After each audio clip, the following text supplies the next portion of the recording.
We are live.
All right, meeting of the Committee of the Whole Planning Administration is now called to order. I would ask that you rise as you are able for the reading of the invocation. As we come together, we recognize the great responsibilities laid upon us. Our council will always strive to understand the needs of the people we serve and to use power wisely.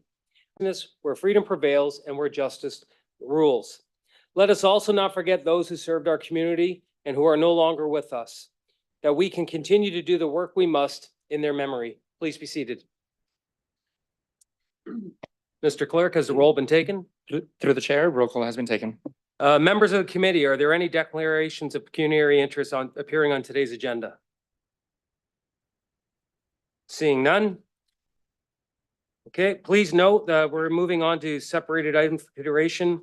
7.1.1 review of the chapter 327 taxi cab licensing and other vehicles for hire will automatically be separated for discussion purposes as there is a presentation and registered delegates. Members of the committee, are there any items for consideration that you would like separated for discussion purposes?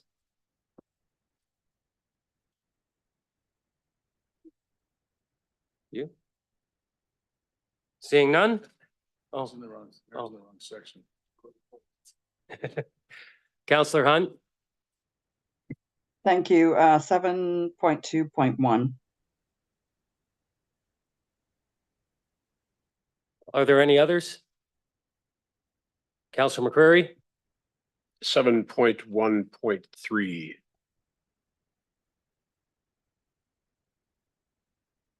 Anyone else? Mayor Davis?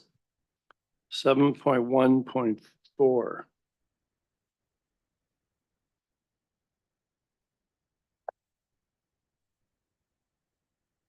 Thank you. Councillor Carpenter, I believe you have the motion. Yes, I do. Thank you. Moved by myself that all items contained in committee report 7.172 separated for discussion purposes be approved. And who's your seconder? Councillor Samwa. Thank you. Now call the vote on the items separated for discussion purposes. Clerk, can you please read the titles of the items that are subject to the vote? Through the chair, items that are subject to the vote are 7.1.2 Economic Development, Tourism and Cultural Initiatives Advisory Committee Report. 7.1.5 Non-Competitive Procurement of the 2024-2025 Corporate Insurance Policy. 7.1.6 Delegation of Authority, Municipally Significant Events. 7.2.2 2023 Council and Committee Attendance Report. 7.2 7.2.2 2023 Council and Committee Attendance Report. 7.2.3 People's Master Plan Status Update. 7.2.4 Downtown Community Improvement Plan and Grayfield Community Improvement Plan. 7.2.5 Streamlining Development Approval Fund. 7.2.6 Minutes. Thank you. Call the vote.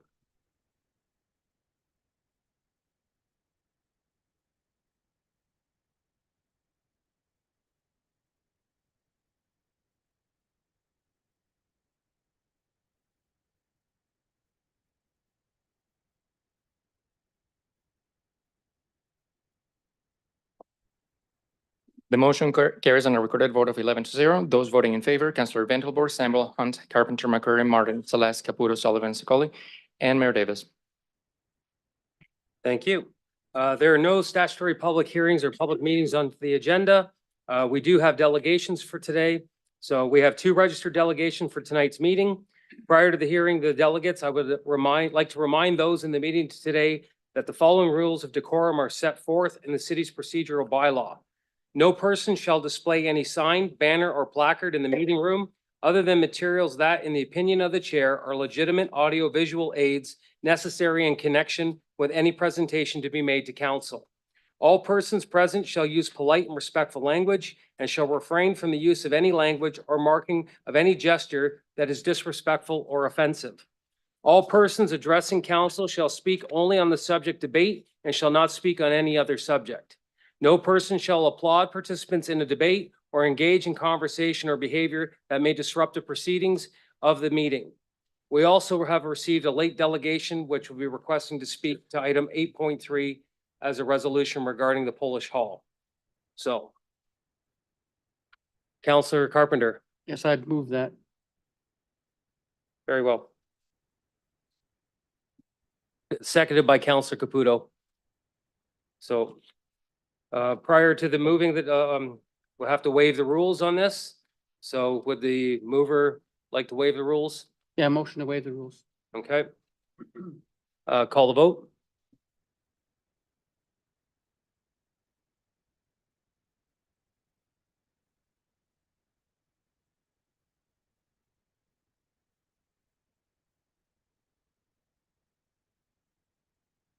The motion to waive the rules carries on a recorded vote of 10-0. Those voting in favor, Councillor Ventilbor, Samuel Hunt, Carpenter, McCrary, Martin, Celeste, Caputo, Sullivan, and Secoli. Thank you. I would now ask Brent Cass, Steve Jones, Barb Hyde to please come forward to speak to item 7.1.1. You will have 10 minutes to present inclusive of questions. And I do ask that you come to the station on my right, your left.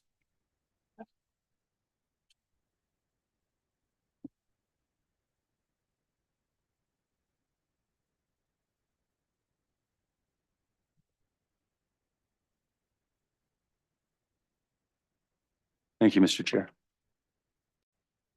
We'll keep this as expedient as possible in the interest of time. The three of us have collectively discussed and reviewed the document that we're to speak to this evening.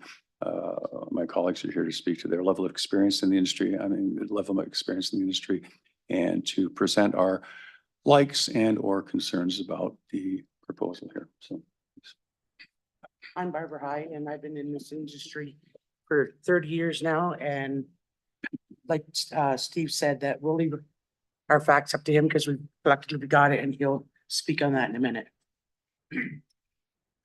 And I am Brent Katz. I've been in this industry for a little over 11 years, almost 12 years now.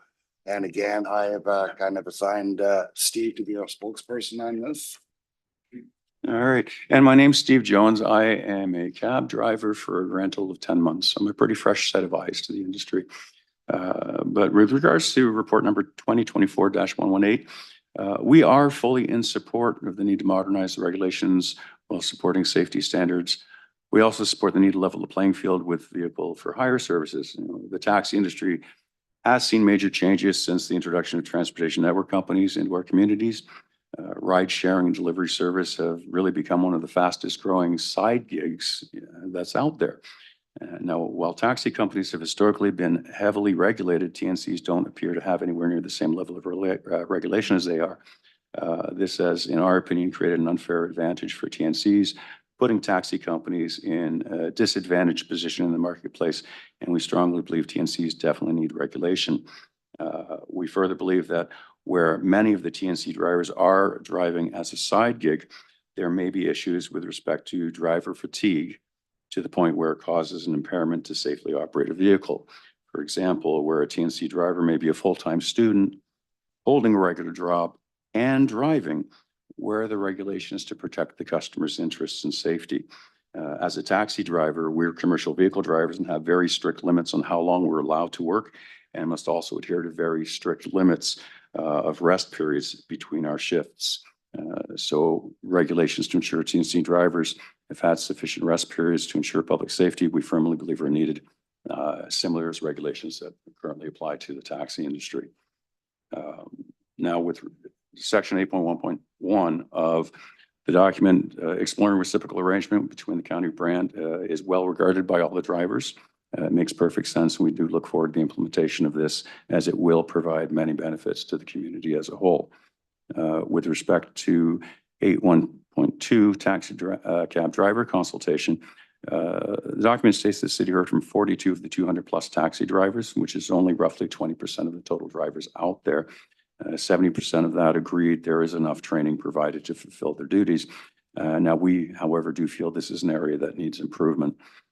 The taxi industry has historically been a customer service industry, and we feel that this has changed over the years. And the focus for many drivers we notice seems to have veered away from customer service and is more about chasing that next fare.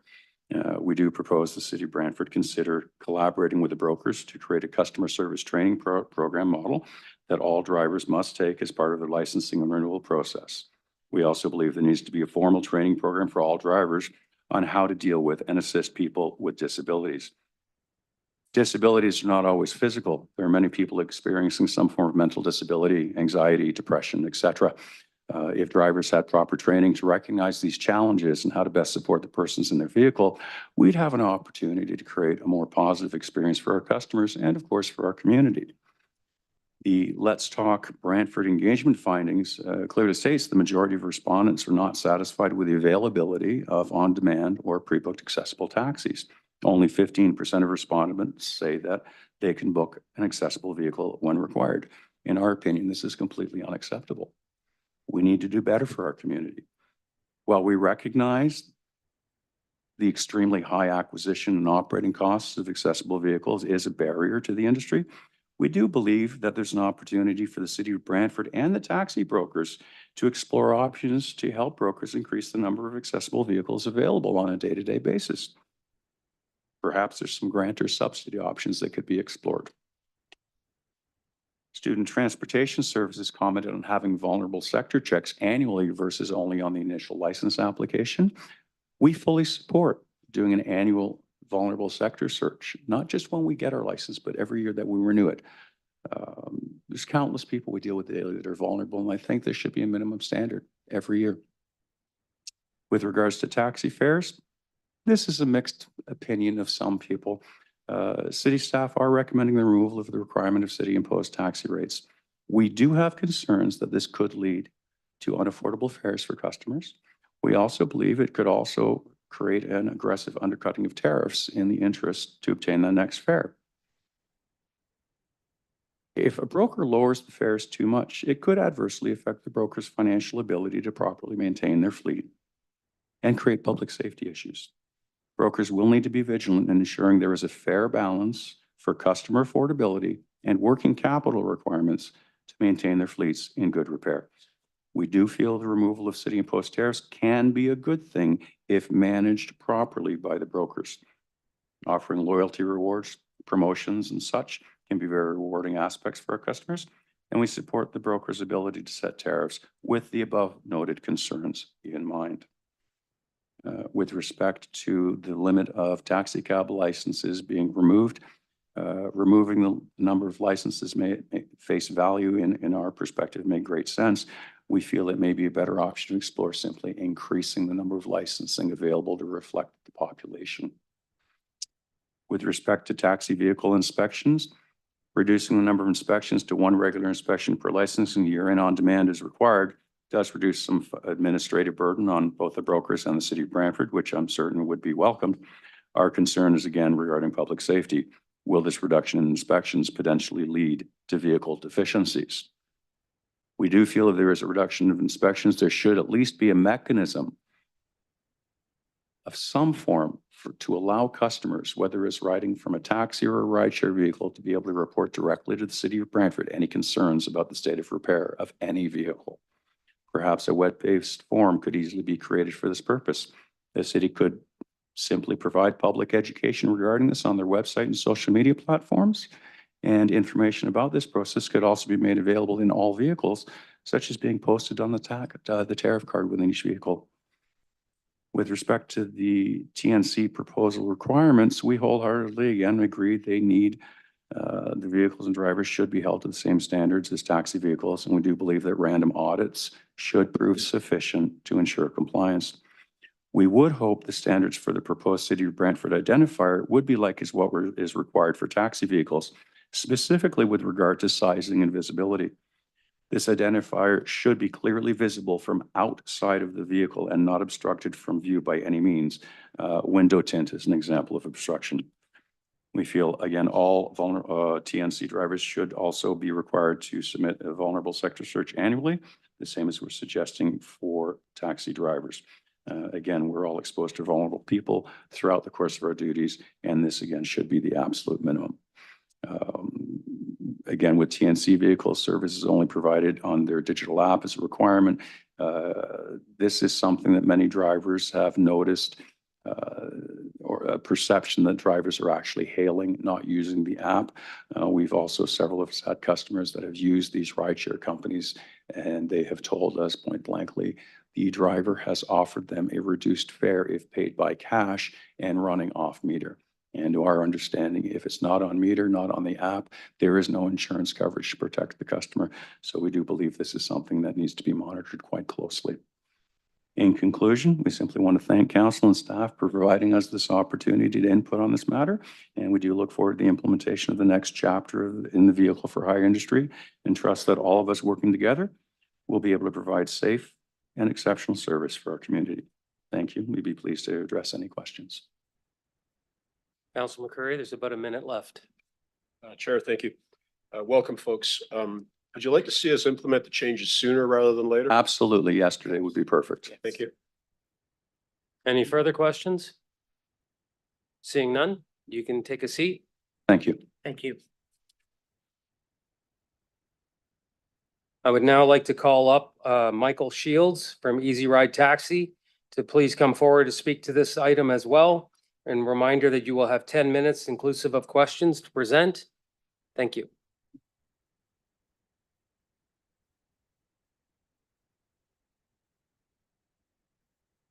My name's Mike Shields. I'm an owner operator with Easy Ride Taxi. I've been driving in the city for about 16 years now. And I must say I was very heartened to see the steps that the city's looking to take to bring the TNCs in line with what we're doing. I'm pretty much agreeable with most of what I've seen. There are a couple of areas that I just wanted to talk about briefly. Section 9.6, of course, talks about the various TNC requirements, which I support, which are virtually identical to the requirements that we're put through each and every year. But I thought this would also be a good time to just briefly discuss the state of affairs in the taxi business in Brantford, and the trends and how things have been progressing the last few years. When I reviewed the document, it seemed to me that taxi companies are being held to a slightly higher standard than the TNCs. The current bylaws require taxis to be available every hour of every day of the year. And of course, accessible taxis are required as per the bylaws. And both of these issues are not addressed with respect to TNCs. So a little bit of a disparity there. So it appears to me that the taxi companies are providing the basic framework under which private transportation is occurring in the city. And the taxi industry is really the backbone of the private transportation, and the TNCs are really piggybacking on top of the framework that's been set up via taxis. And in talking with many other drivers, they feel that the TNCs are really poaching on the taxi business because there's a different standard for them versus us. So is it fair that the TNCs reap the benefits of the commerce, but don't have the same responsibilities as the taxi industry does? That's food for thought. It wasn't really addressed in the documents, but I felt it was something that should be thought about. And I worry about the future of the taxi business in the city from a historical standpoint. The trends that I've been seeing the 16 years that I've been driving, a competition is up and business is down. People are hurting from high inflation. Traditional customers are financially strapped. And since the introduction of rideshare, the TNCs have been undercutting taxi rates. costing business. Now we have E-Ride in the county. Six Nations have their own taxi. Bar business is eventually, pretty much evaporated, with the advent of the smoking bans and COVID. That business is almost gone now. It's just not there anymore. And that was a big part of our business for a long time. So the share of the transportation pie for the taxi industries is getting squished every year that goes by, it seems. So my question is, should TNCs be required to be held to the same standard as taxis? That whatever changes are made to the bylaws, it's something that doesn't happen very often. And I just feel that we need to get this right, and something that will last many years to come. We currently have limits on the number of plates for taxis. What are the limits on TNCs coming at any given day, at any given time? Enforcement of TNCs picking up in front of bars at the train station, just hailing rides, outside of what I saw in this review. And that's about it. Thanks for listening. Thanks for your considerations. And if you have any questions, I'll be happy to help. Councilor Carpenter. Thanks for coming. Thanks for the hard work you do. Yeah. Driving a hack is not easy. Would you like to see these implemented sooner rather than later? Oh, yes, of course. And would you be okay if we sort of instituted these and then came to you as an industry for upgrades, amendments we could put in place very shortly afterwards? Oh, of course. Yeah, I'd be happy to help in any way I could. Okay, thank you. Yeah. Thank you. Any further questions? Seeing none, we're going to be discussing this shortly. Thank you. Okay, thank you.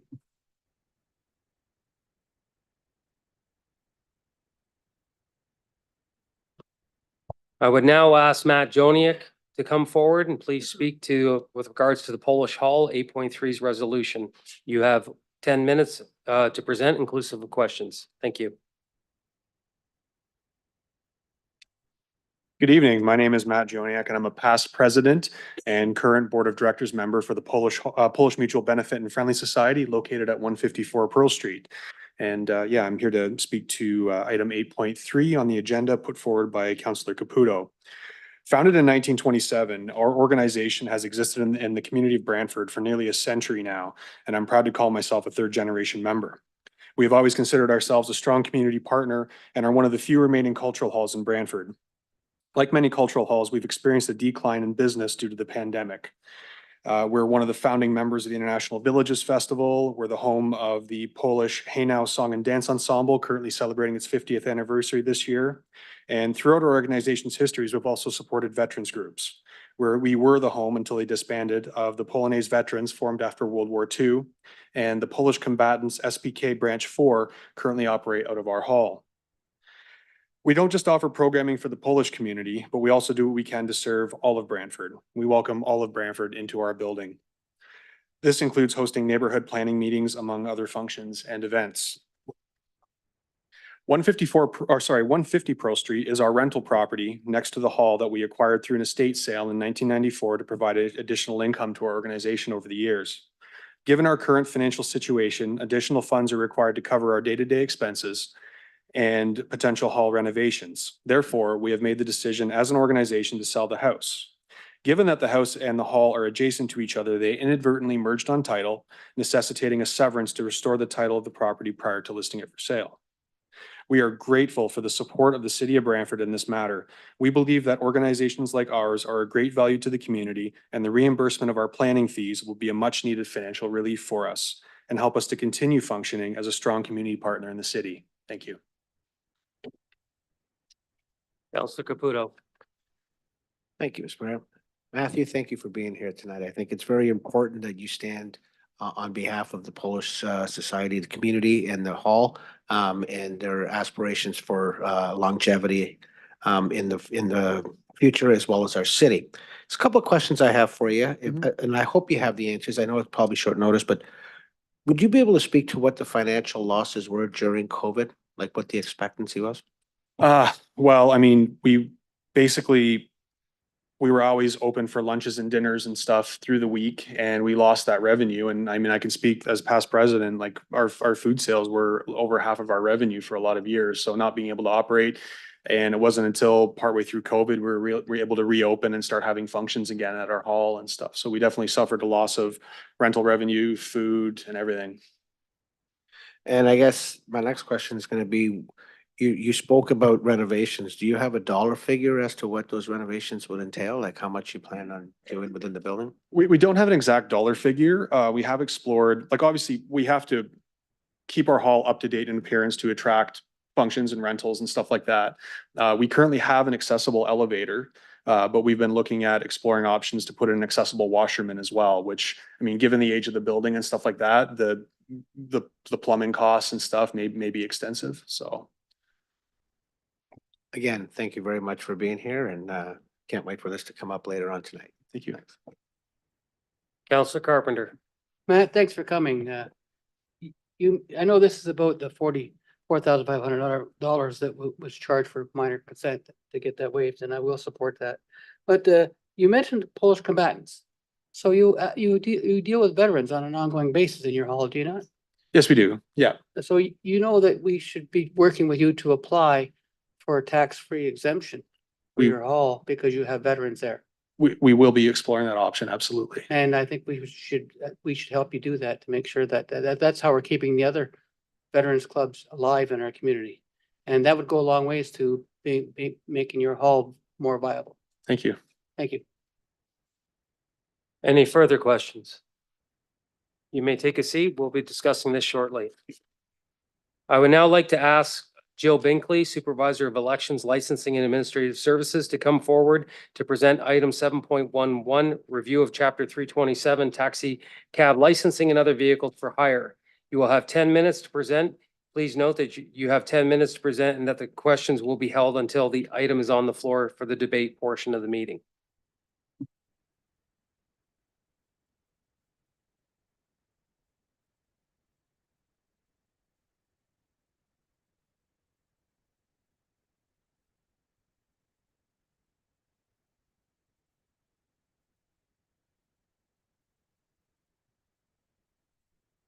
Thank you, Chair Sullivan. Good evening to Committee of the Whole and members in the chambers tonight. I'm Jill Binkley, the Supervisor of Licensing, and I'll be presenting an overview of the proposed amendments to our taxi bylaw.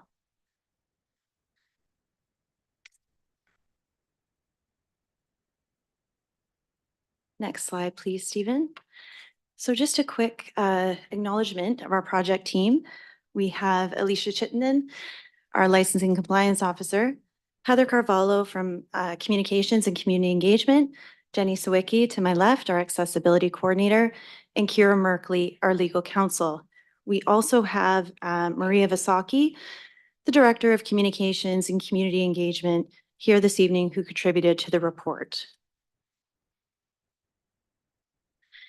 So the administration and enforcement of taxi cab licensing was transferred from the police to the City Clerk's Department in 2018. At that time, city staff committed to conducting a comprehensive review of the licensing bylaw once we became more familiar with the details of the program, such as licensing, inspections, tariffs, etc. All of this, in addition to requests from the brokers, the drivers, and the immersion of Uber into the local transportation market, prompted staff to launch this review. The scope of the review included accessibility. Next slide, please, Stephen. Taxis are required to provide accessible transportation under the AODA transportation standard. There is a ratio of 1 to 18 cabs that need to be accessible, and currently the taxi fleet in Brantford is meeting a ratio of 1 to 9. So kudos to our brokers for that. Synergies with the County of Brant may provide more accessible service, streamline trips, provide more opportunity for brokers and drivers. Regulations for other vehicles for hire, commonly referred to as TNCs, you may know them as Uber, Lyft, YouRide, will attempt to level the playing field as there are currently no minimum standards for TNCs in Brantford.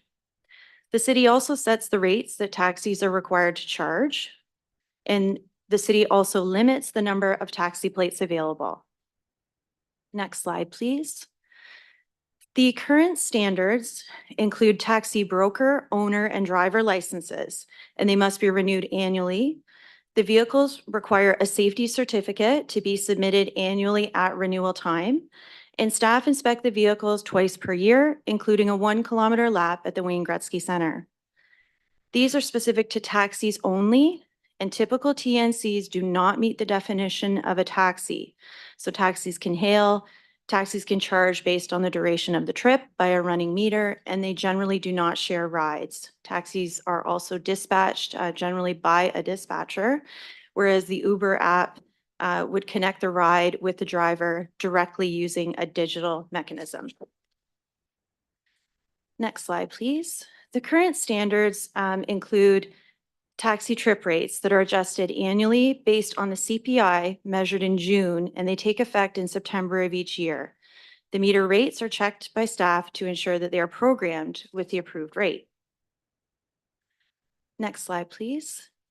In looking at our standards today, so the city has administered 5 licensing cycles. We've learned while we've been leading the program. We've conducted consultation in varying formats, including in-person meetings, virtual meetings, surveys, directed email campaigns, municipal and legislative scans. Next slide, please. We've also engaged with a number of stakeholders. So in addition to the general public, staff issued the project page and engaged with those listed in varying degrees throughout the project. Next slide, please. A quick look at our municipal comparators, so sort of that core group that we take a look at. We have Brant, Chatham-Kent, Guelph, Kingston, and Peterborough that are all currently licensing taxis, and all but Peterborough are licensing TNCs too. So Peterborough is actually in the process of transitioning their taxi bylaw from their police to the city, and they are now reviewing the potential for including TNCs. Other municipalities that are licensing both taxis and TNCs include, but are not limited to, Barrie, Hamilton, London, Milton, Mississauga, Oakville, Oshawa, Toronto, and Windsor. What we've learned from the taxi cab brokers throughout this process is that TNCs have emerged as competition and they are not regulated in Brantford, which creates a lack of regulatory fairness. So taxis adhere to the local regulations and TNCs do not. Recent challenges for the brokers include pandemic recovery, vehicle shortages, vehicle parts shortages, driver recruitment and retention, and the unregulated competition. What we've learned from the taxi drivers is that TNCs are not held to a city standard and there's a lack of fairness. They're only allowed to work for one broker, and they are looking for more of a streamlined city to county arrangement. Next slide, please. Brantford prides itself on being innovative, and staff are providing recommendations that will support business owners to be creative in their approach to service.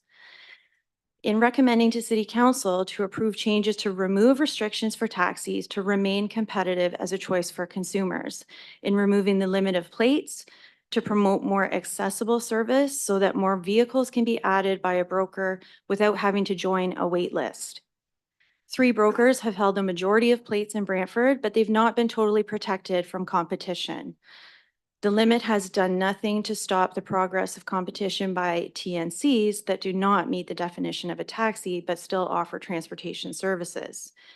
For the brokers to set their own rates so that they could offer various promotional packages for various holidays and also allow them to better compete with the ride shares.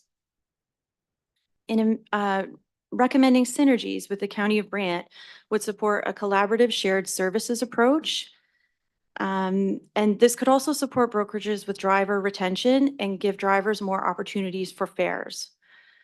We could also allow the drivers to work for more than one taxi brokerage. That may be a policy that the brokers, may like to enforce on their own. They may not have their drivers work for one brokerage, but the bylaw would not require that they can only work for one brokerage. And in addition to taxis, we would be introducing minimum standards to TNCs to provide more of a level playing field in the transportation for hire market. So just to wrap up, These recommendations are built to work together, and we've worked with our community to try and bring these forward. The intentions are to promote the safeguards that are in place and new ones for TNCs, but also to be open and agile to the changing market conditions. And the intentions are not to cap things off, to close off doors to opportunity, and not to restrict innovation and competition. And thank you. I'd be happy to answer any questions. Thank you. Counselor Sless. Thank you, Mr. Chair. Welcome, folks. Thanks, Jill. We had a concern raised this evening about the standard that the cabs are held to, that the TNCs are not. Are we working towards that equalization of standard? Through the chair to Councillor Sless, yes, absolutely. So we've tried to put as many similar regulations in for TNCs to sort of level that playing field as far as public safety goes, and then repeal anything not related to public safety from the taxis that maybe the TNCs are not following. Okay. Do we have a timeline when they will be totally equal?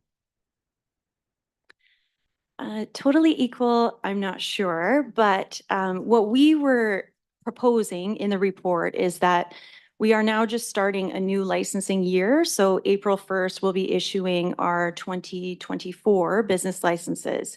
So those will carry the license holders through until March 31st of 2025. So we were hoping to take this licensing year to educate the public, get data sharing agreements if necessary with TNCs, really educate the public on what is a taxi and what is a TNC so they know what they're getting when they're making a choice for their transportation. So does that mean next year it would be an equal playing field? Through the chair, if the recommendations were approved, staff would take this licensing year to implement them, and then they would be effective April 1st, 2025.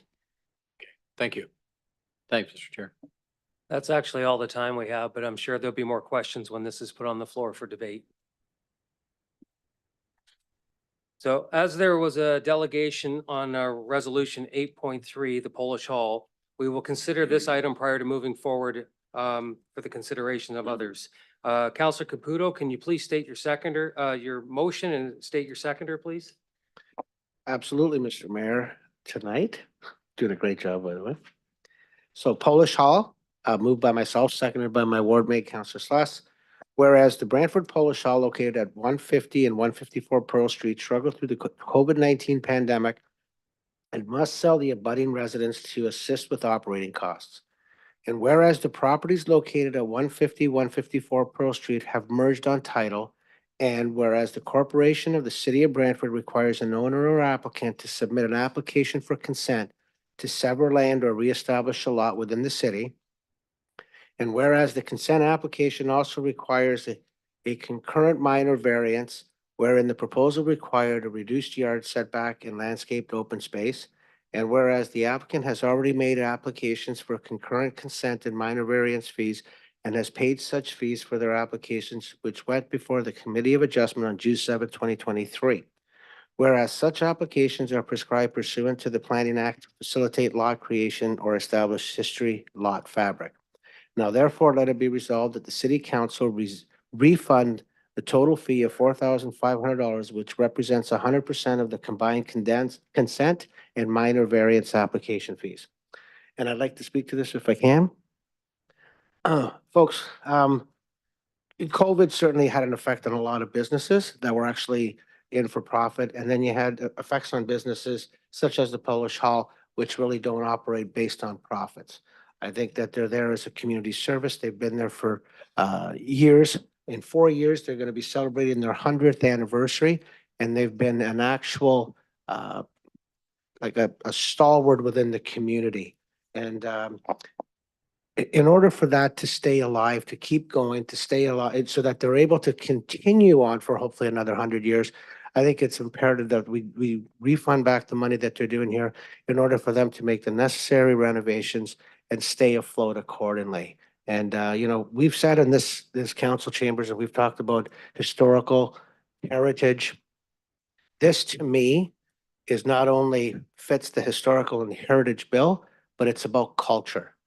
And it's, I just think that it's an opportunity for us to be able to give back and keep something going alive. So I hope I get full support on this tonight and that we can actually keep the Polish Hall alive and well and around for the next 100 years. Counselor Sluss. Thank you, Mr. Chair, and thank you, Matthew, for coming this evening. It's always good to put a face to the conversation, and appreciate you showing up. It's a very easy thing for me to support, Mr. Chair. I think the clubs, the private clubs that operate, they don't ask for city money. They operate their own little business and they keep their community going. But really what they are, they're the fabric of our community, of the larger community. And they're the pieces of the sum total, I guess, of the city of Brantford. And there are a lot of them around. And quite frankly, I'm sure it's hard to keep things afloat and keep things moving forward. It's not an easy job. And I don't think the pay is all that great. I think it comes in satisfaction. And, you know, we can't afford to pay these types of people and we can't afford to subsidize them. There's so many of them.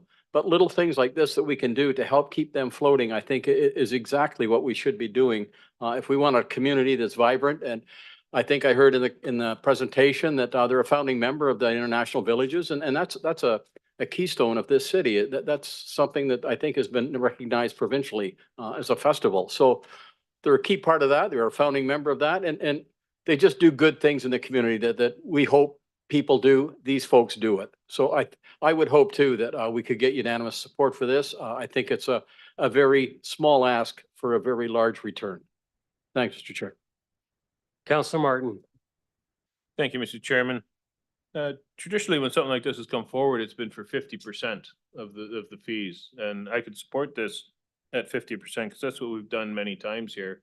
I have a little problem with doing 100% of the fees, so I don't know if the mover and seconder would consider reducing it to 50%, but if they were to do that, I'm sure they'd get 100% support, but I can't support it at 100%. Thank you. Counselor Carpenter. Yeah, for many years, my wife and I worked for the Gunners Club, another veterans club. And I think it was Dave Levac, when he was in government, he brought forward a resolution to the House or that eliminated taxes on veterans clubs. And I'd like us to work at that. The Gunners Club would not have survived had we had to pay yearly taxes, especially during COVID. And we've lost a lot of halls in the city, veterans halls. We've lost a lot of veterans as well. But the memory of what they stood for stands every year at Cenotaph. And it's one of my proudest moments going at Cenotaph. And I'd like to find a way to work with them. And Councilor Caputo, maybe we could work together and finding ways to look at the tax exempt status as well. I'm happy to support this tonight. We need to keep these halls alive in the city. If we don't have them, we'll lose the culture of our city and the history as well. So it's very important. Thank you. Thanks for coming, Matt.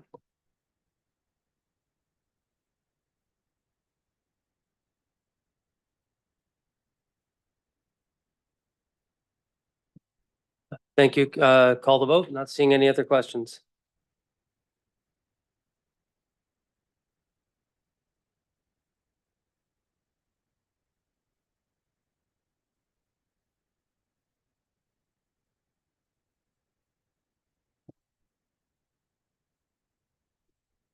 Item 8.3, Polish Hall carries on a recorded vote of 9-1. Those voting in favor, Councilors Ventilbor, Sample, Hunt, Carpenter, McCurry, Slash, Caputo, Sullivan, Sicoli, and those voting against, Councilor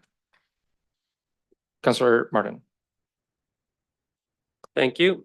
The committee will now consider the items that were separated for discussion purposes. Counselor Martin, I believe you have the motion to place all separated items for consideration not previously voted on the floor.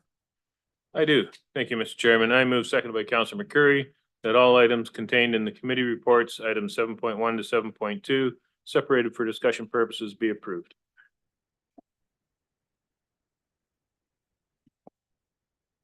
Okay, 7.1.1, because we had a delegation. Any questions? Counselor Carpenter? Yes, to Jill and staff. First of all, thank you for a very detailed review of the industry, and thank you for a very well put together report. It's very impressive. I'm very happy to see it, and I know there was a lot of work involved here. In my one of my future lives, I drove a hack a bit, so I know a little bit about that industry. And my concern is, Joe, is there any way we can move this up? The industry is at significant risk. And since we've identified, what the TNC's risk is, are we not at risk if we don't move forward on that rather quickly? So for example, if we're not making sure that the TNCs are insured, then any risk that happens between now and when the implementation, we could be seen as being liable for. Through the chair to Councillor Carpenter, that is an excellent point. What we could look at doing is maybe splitting it up. So if there are taxi recommendations, so specific to the taxi community that committee was in favor of, and then, council was approved, then we could look at maybe breaking this off into sections, and maybe we look at the things that we can implement sooner for the taxi community. We can do that, followed up by working with our TNCs. We may need data sharing agreements, things like that to get in place, applications, online forms, that type of thing. So we can maybe break it off into chunks and start with the taxi portion. Yeah, and the TNC is important too, I get it. The other concern would be getting, is it something we can implement, say, June, and then, between now and the next, before this comes to council, could you meet with the people that were here, and we can maybe tweak some of the concerns they have? I like the idea of the vulnerable sector check. I think that would be very valuable, knowing that the person that's getting in the cab and the driver has a check, doesn't have a criminal record, hasn't done anything wrong. So I like this. I like that vulnerable sector check that they mentioned, and I like one of the things I would like to also ask you is when you talk about the safety checks. So for example, say a broker has 48 taxi licenses. Is there any way we could split the safety checks into, if you got 48, 4 per month, so that you break it up in a 12-month period, so that there's not a big workload on us and not a big workload on the industry? And you might even pull them out of a hat, I don't know, but just to make sure that we know that someone doesn't hold on to a taxi that's long past a safety till the last minute before a safety check. And that way we're doing it randomly, and we can have some assurance that the industry is maintaining good quality vehicles. Through the chair to Councillor Carpenter, absolutely, we can look at different timelines, and this bylaw, the recommendations give us the flexibility to be able to operate that way. So we don't have a specific date. We can do parts of the fleet at certain times throughout the year. The standard safety certificate is supplied at the beginning of the year or the renewal season, and then there is more flexibility built in that our city clerk, as the issuer of licenses, can ask for one as required. So if there was a concern from a member of the public that was relayed to the city, then staff could certainly act on that. And again, congratulations to you and the team for what you've done here, because very rarely do we see making changes to regulations and having such support from the industry itself in what we're doing. And they've called us and said how happy they were with the collaboration they've had and the communications that they've had with your department and your team. So thank you for that. Thank you. Councillor Martin. Thank you, Mr. Chairman. First of all, I agree 100% with moving things sooner that can be moved sooner. And the ones that will take some time, if there's any opportunity to do them in 3 months or 6 months instead of a year, that would be beneficial as well. One of the things that was raised was disability vehicles. Is there any way to encourage TNCs to provide disability vehicles that will help people with disabilities? Through the chair to Councillor Martin, absolutely. So with the trip fees that are built into the report, what we are recommending is 11 cents per trip for a regular TNC ride, and then any ride that is not in an accessible vehicle, a further 11 cents would be all remitted to the city. And what we're hoping to do is collect that into a fee, collect that into a fund, and then we want to come back to council with a plan on how best to administer that fund. So whether it become, something that taxis can apply for to modify more vehicles into accessible vehicles, or TNCs, or so on. So we want to come back to council with what we can do with that fee to encourage more transportation that is accessible. Okay, and the issue was raised about fatigue. Some of the TNC drivers might be working a full-time job or two and driving as well. What's being done to address that concern? Through the chair to Councillor Martin, yes, that is a great concern raised by the driving community. There are certain apps that have a shut off after a certain period of time that has been active with the driver. So some of the apps or the companies have tried to address that. I haven't found in any of the municipal scans that there's something locally that can be regulated. But it's certainly something we can discuss further with our driving community that's here tonight, just to see if they have any other ideas. Do you know how many hours they're allowed to drive before the app shuts them out? I think one of the apps I was looking into was about 12 hours over 72 hours. So 12 hours of driving time over 72 hours.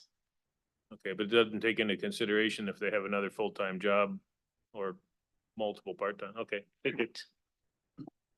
Counselor Scully. Yes, thank you.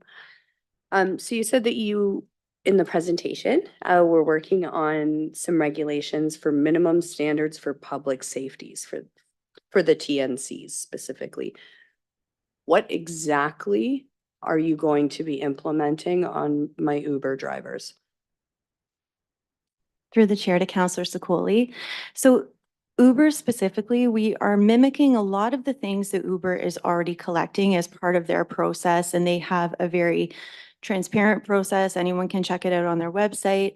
So they do criminal record and judicial matters checks on all of the drivers. They do a driver record search. So again, similar to our taxi driving program here. They also require safety certificates every 12 months for the vehicles. They have a reporting program as well. So it's mimicking what Uber is already used to doing and what other municipalities are requiring of Uber and other ride shares. Okay, so this is all information that Uber drivers will already have on hand because they've already submitted this to Uber to be allowed to, I'm seeing you nod. Okay, does Cambridge regulate their drivers?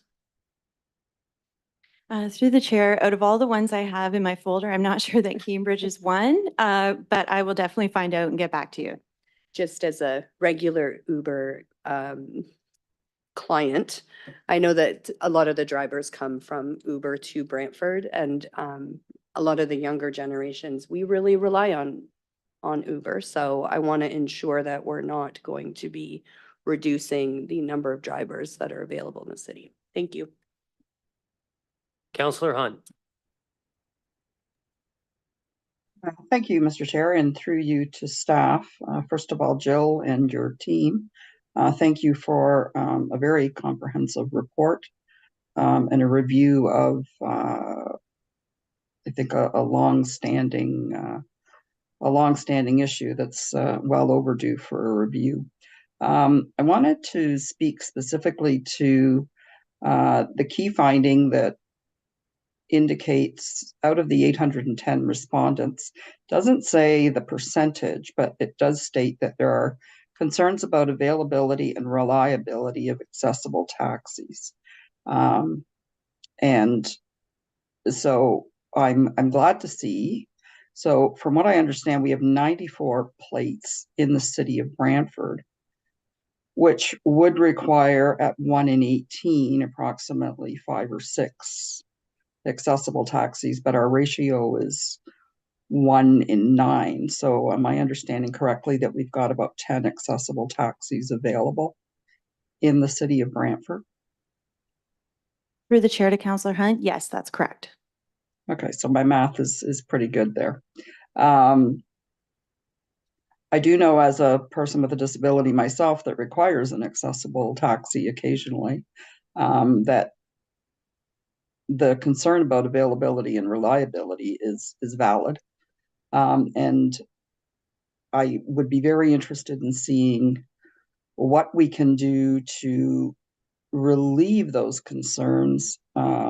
First of all, about availability, because I do know, let's put it this way, if you're trying to get an accessible taxi anywhere in the city of Brantford and it's between the hours of about 2 and 4, They're all pretty much tied up with the school boards. But the reliability is another issue unto itself. So I've had the occasion to have to hire an accessible taxi in other municipalities, where, quite frankly, you require dental work by the time you're done the drive, because they are so much of a rattle trap to get into. So is the current inspection, does it include the accessible taxis in the same rotation? Or are they outside? Is the inspection of accessible taxis outside of the inspection rotation? Through the chair to Councillor Hunt, it is within the inspection rotation. Okay, so they are inspected just as regularly as regular taxi cabs. Yes, that's correct. Okay, thank you. And again, thank you for your work on this. Okay, I have a question for Jill and her team. Going back to the fatigue of the drivers, have we explored hours of service logging like the province does with commercial truck drivers? Through the chair to Councillor Sullivan. So from a city standpoint, we haven't looked at introducing that as a requirement, but we do believe that the brokers are doing, require the logging on behalf of the drivers. Okay, because with the province, when you do it, you have to actually record your entire 24-hour day. So if you have another job, that would have to be in there and it would limit the number of hours you're allowed to drive. Just something to think about. Mayor Davis. Through you, Mr. Chair, to Jill, you and your team as well, I acknowledge the hard work you've done on this. I think you've done a great job. Excellent work. Couple of questions for you though. So with the TNCs, I think Councillor Sokoli is correct. There are some of those drivers that come in from out of town and maybe they've taken a call or ride from, let's say, Cambridge that ends in Brantford, then they stay in Brantford and they'll take rides in this area.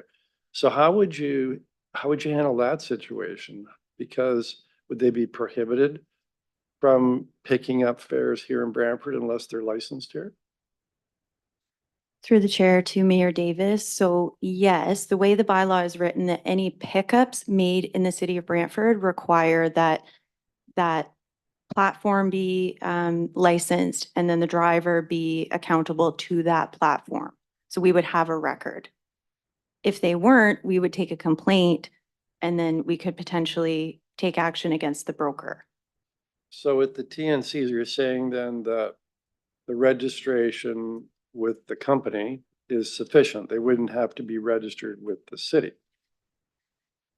Through the chair to Mayor Davis, so sort of. So we are going to be taking monthly reports from the TNCs that include all the driver information for the city of Brantford. So those making pickups in the city of Brantford. And then we will reconcile with the bylaw, reconcile trip records, do inspections, call the drivers in for an inspection, make sure everyone is familiar with the requirements, but we're really trying to hold the TNC operator accountable for the business they are running in the city of Brantford. And how can you be absolutely sure they'll do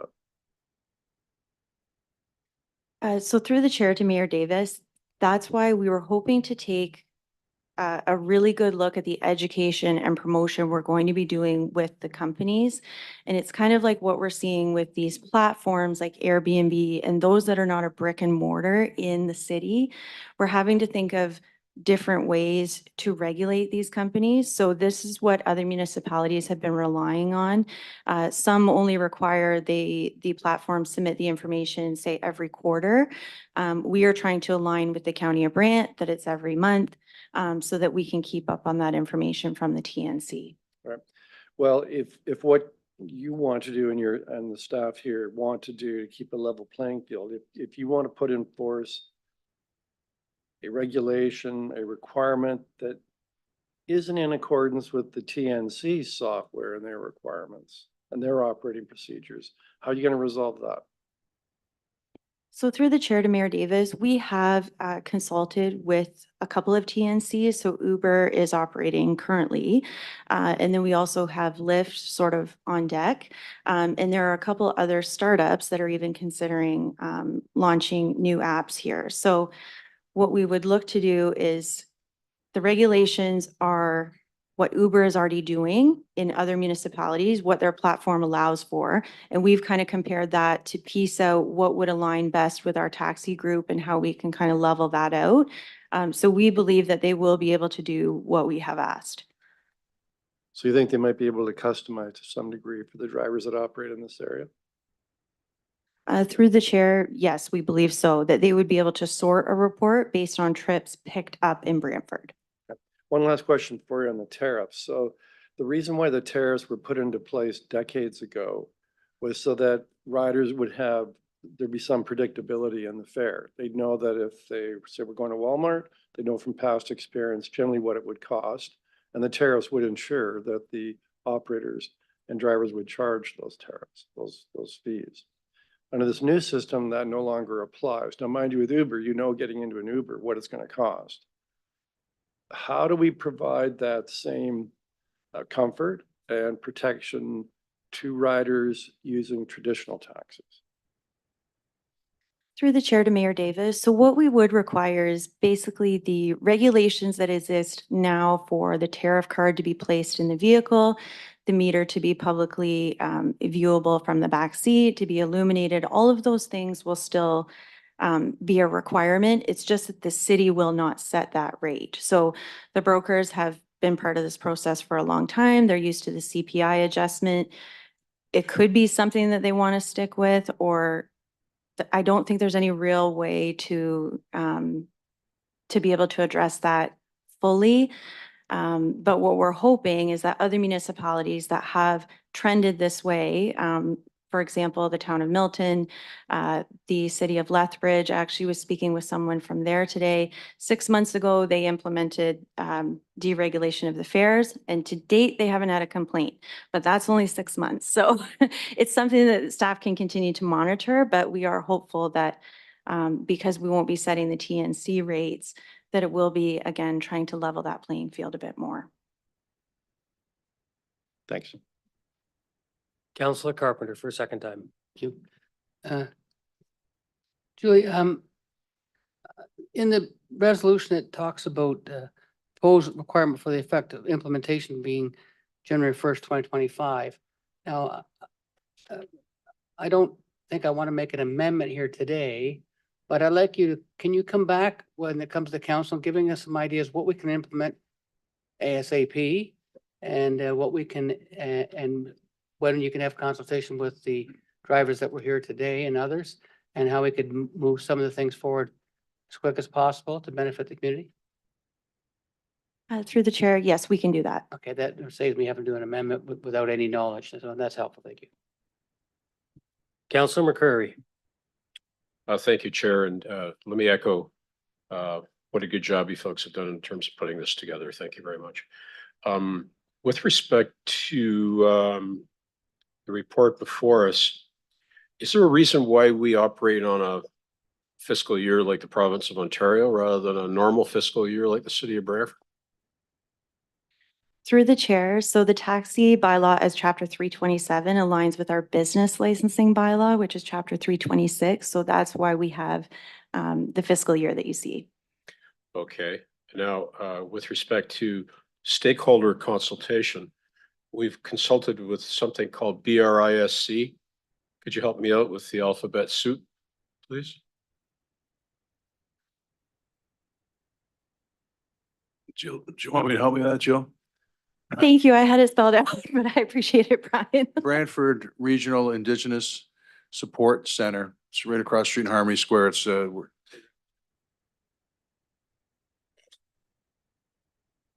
Mayor's heckling me. Next, so the TNCs, and thank you for creating that acronym, by the way.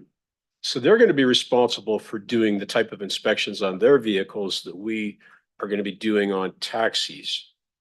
Is there a reason why we wouldn't do inspections on the Uber type vehicles? Through the chair to Councillor McCreary, no. So we would still call the Uber vehicles in for an inspection on demand, basically. We would also, or Uber themselves, they require the safety certificate, similar to what the city requires of taxi. So we would have access to that information as well. But we would do a similar inspection on demand. So we wouldn't call in a whole Uber fleet, but we would call them in. Okay. And lastly, with respect to the 11-cent item, so we plan to apply any funds received to accessible transit services. Could you explain exactly how that money will be spent? Through the chair to Councillor McCreary, and thank you for asking that question. So staff would like to return to committee when we have an idea of what that fund looks like. So whether, it's only a small amount or whether the fund is doing well, and what is the best plan for that. So staff would like to come back with considerations for committee so that the committee can decide and council can decide what are the best ways to use that fund. So who you make it available to, who will administer it, that type of thing. But it would be directed to accessible transportation options. Through the chair, correct. So that could either be to City of Brantford's Transit Department, or it could be to the brokers, perhaps. Through the chair to Councillor McCreary, absolutely. So the town of Milton, they are planning for their own town accessible initiatives, but other municipalities are opening it up to brokers, TNCs, and other agencies. Yeah, thank you very much. Councillor Van Tilburg. Yes, would Uber not be considered a broker? And places, apps that are like that, companies behind them? Through the chair to Councillor Van Tilburg. So yes, they would be considered a TNC broker, and that's what the schedule actually provides for. So there are regulations for the TNC broker, for the TNC driver, for the TNC vehicle, very similar to how we operate taxi regulations. The only difference is that they're defined differently. So the Municipal Act regulates that the city can regulate taxis specifically, and TNCs do not meet that definition. So we're licensing them under business licensing provisions. So it's not that we can ever actually make the playing field level. Would that be correct?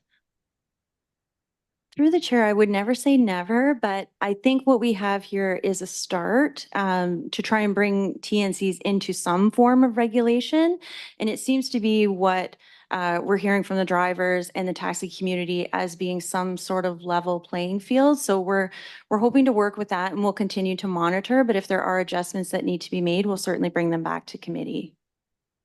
And you suggest that you would have the ability to call in the Uber type drivers for maintenance checks.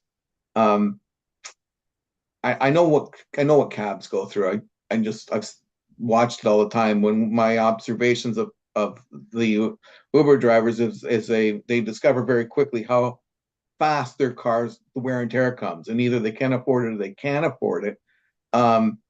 What if they say they're not coming? What, they don't come in or they avoid you? What do you do under those kind of circumstances?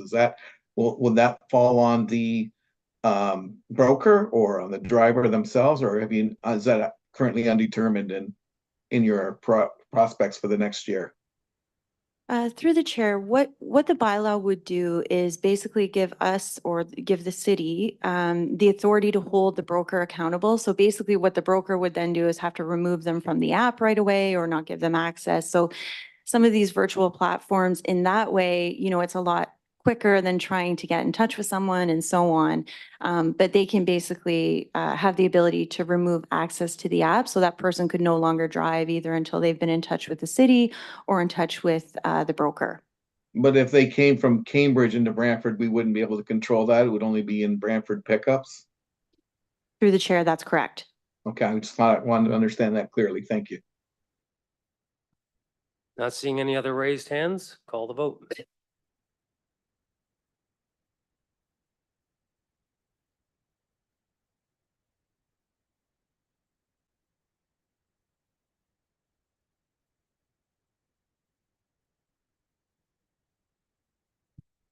The vote on item 711 carries on a recorded vote of 11-0. Those councillors voting in favor, Councillor Ventilbor, Samuel, Hunt, Carpenter, McCurry, Martin, Celeste, Caputo, Sullivan, Scully, and Mayor Davis. Thank you. 7.1.3, Councillor McCurry, you asked for this to be separated? Chair, thank you very much. Yes, indeed I did. I just want to thank staff again for their continuing support of this committee, which is dealing with our relationships with the major sports teams in the city of Brantford and surrounding areas.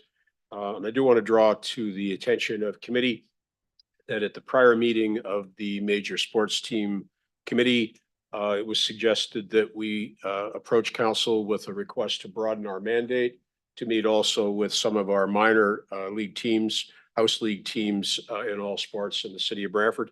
And there seems to be quite a bit of back and forth with respect to how these folks could be engaging one another. And I think this is a worthwhile endeavor, and the committee is up to the job and willing to undertake that sort of consultation as well. So I'd appreciate it if everybody could give us your support on this tonight and let us continue to work on behalf of sport in the community. Any, Councillor Carpenter? Yes, I brought this amendment forward with the full support of the committee, that we not only be the professional sports groups, but also the minor sports groups, which will, the professional sports groups will encourage the minors when they see those things. And we've, you see with women's hockey, now our girls hockey at the local level has increased dramatically. We know that. So meeting with them will help us discuss how the fees and how services, we can provide better services for them as well. Thank you. Councillor Sluss. Thank you, Mr. Chair. I certainly support this, but I think I hear a common theme out there from the minor groups, and that is there's no indoor facilities to train. There's nothing in the city. They go outside the city. I know I have a young grandson playing in Bisons, and they go to Woodstock. The baseball field folks, they go wherever they can find a place to play. So I think I would hope that we kind of focus in on these needs that satisfy not just one group, but several groups if we had an indoor facility. So I would hope that we would look towards that, and I think make sure that somehow it gets into the budget, at least for debate, because I think that's important. It's a component of the city that we're missing. Not seeing other hands, please call the vote.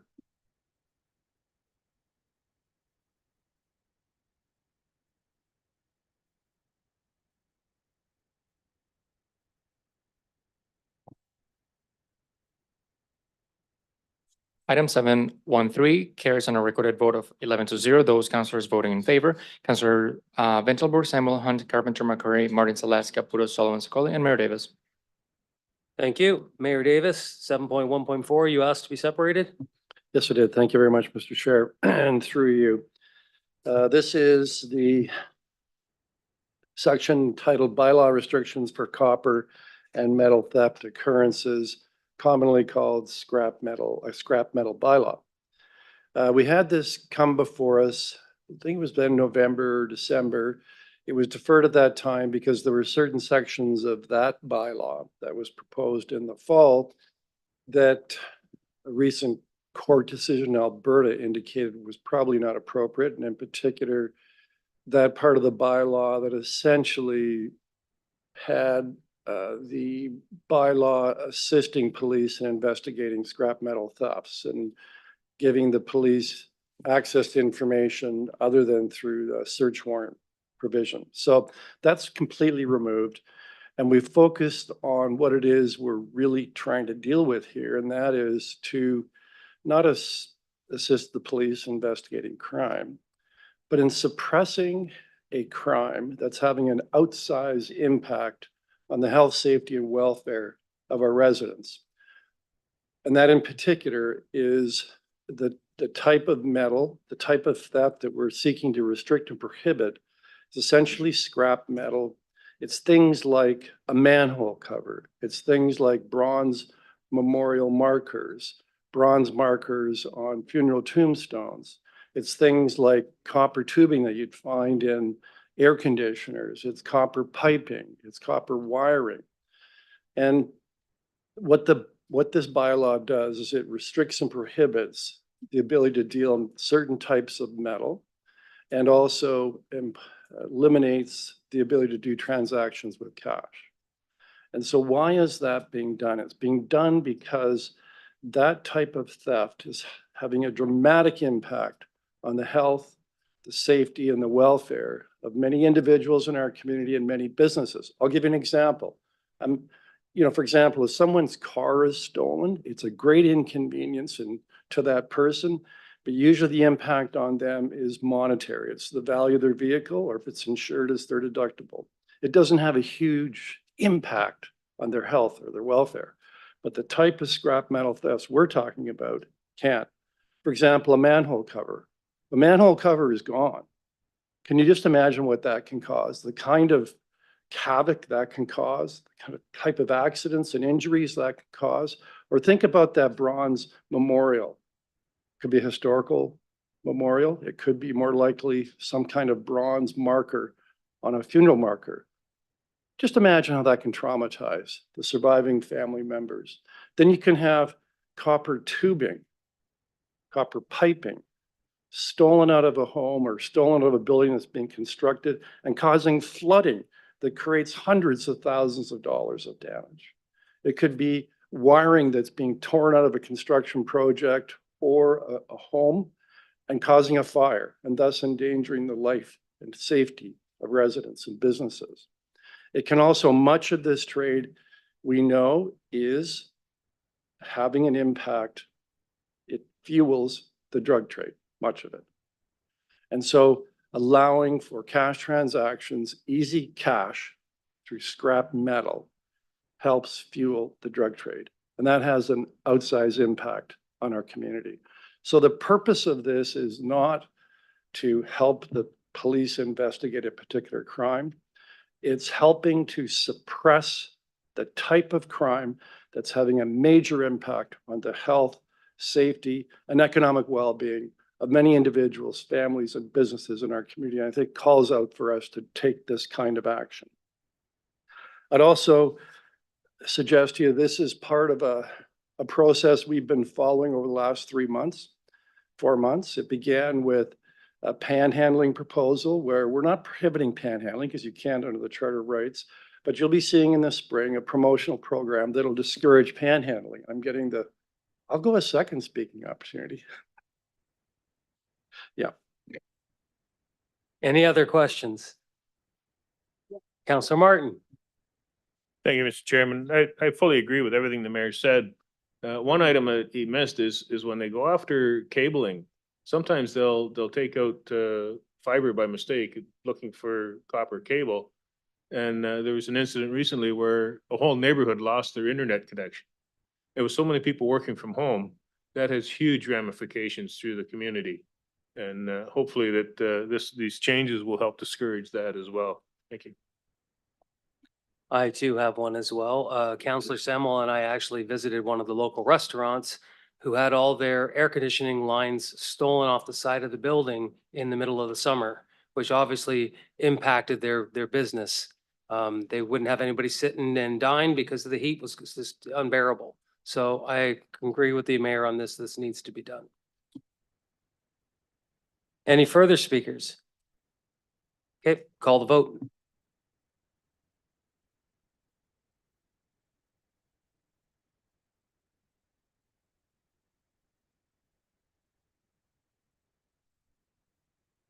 Item 714 carries on a recorded vote of 11-0. Those voting in favor, Councillor Ventelborg, Samuel Hunt, Carpenter McCurry, Martin Celeste, Caputo, Sullivan, Secoli, and Mayor Davis.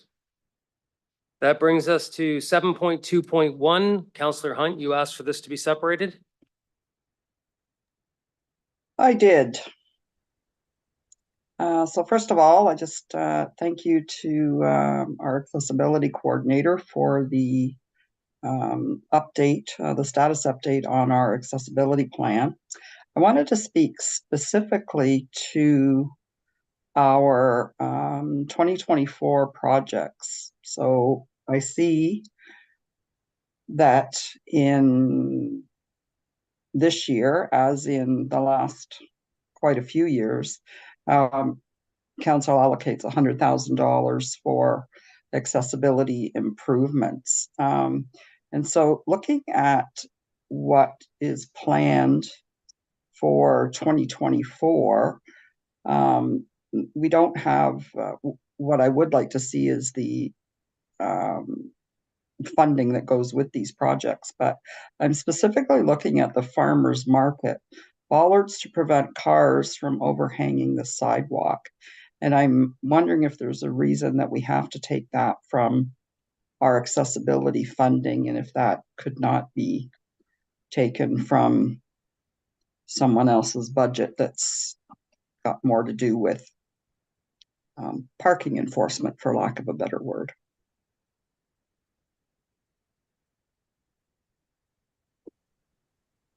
So through the chair to Councillor Hunt, the exact funding per project has not been allocated because those scopes are still being worked on. And we're at the time of the report. For the bollards, they were flagged as an accessibility project by myself because people with mobility devices were having trouble maneuvering around the farmers market to access the doors. Because cars were indeed blocking the sidewalk. Of course, I would be happy to share the responsibility of that funding with other departments if applicable and if found to be able to do so. So does that? Sorry, go ahead. So we don't have, and I understand, Jenny, and I thank you for that. So we don't know how much those, I just know that those bollards can be quite expensive. And the fact that we only have $100,000 to work with, I just see that there could be potentially lots of other accessibility projects that one just jumped out at me as a sounds like a parking or an enforcement type thing versus, and I realize that the people that are overhanging the sidewalk are creating a barrier for persons with disabilities, but I, for one, would like to see that particular project move to someone else's budget, so that the $100,000, which is a small amount of money, I think, on an annual basis that we're dedicating for accessibility improvements, is not eating up something that in my mind could belong to someone else's budget. And Kim, I see you have your hand up if you want to jump in and answer my question. Yes, through the chair, just as an update, we, since I've come on board, we've analyzed with Jenny and different individuals work that needed to be done. And this work has actually been completed just last week. So as an update to this report, this work has been done.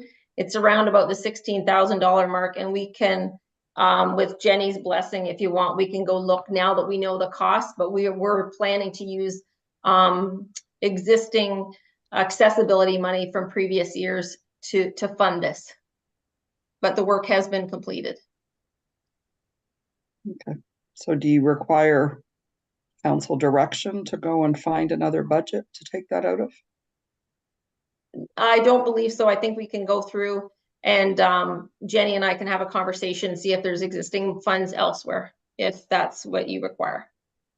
Okay, thank you. I'll leave that to you then. Councilor Carpenter. Yeah, my board might make some good points.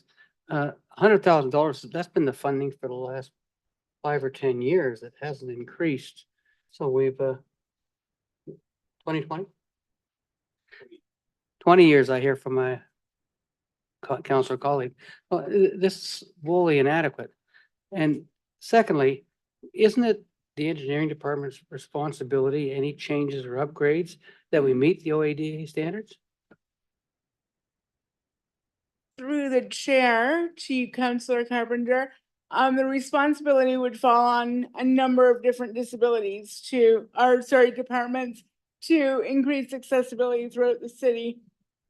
What we do use the accessibility funding for is often retrofits where historical buildings or older buildings need to be brought more up to date to allow access to those facilities.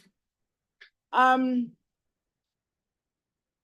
we are, of course, the amount of funds can dictate certainly the number of projects being done. Thanks, Jenny. I'm looking at the report and I see Woodman Community Center, 491 Gray Street, visual fire alarm signage, internal door upgrades, computer station signage and amenities. We're just doing a lot of work at that Woodman Community Center with the pool and other upgrades. I'm just wondering why that wasn't part of actually the Parks and Rec budget for dealing with this particular facility, as we're already doing work there. Why wouldn't that, I hope that's not coming from accessibility funds. I hope it comes from the normal funds as we normally upgrade things that we provide. We meet the OADA standards and we upgrade at the current time.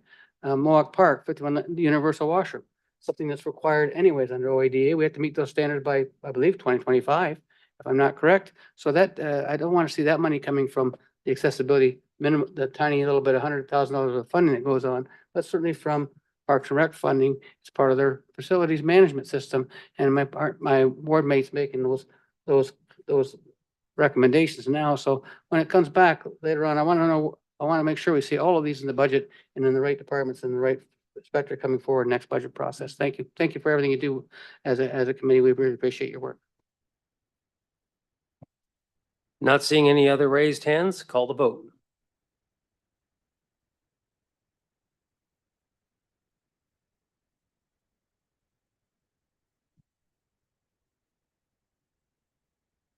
Item 721 carries on a recorded vote of 11-0. Those voting in favor, Councilor Bentelberg, Samuel, Hunt, Carpenter, McCurry, Martin Salas, Caputo, Sullivan, Secoli, and Mayor Davis.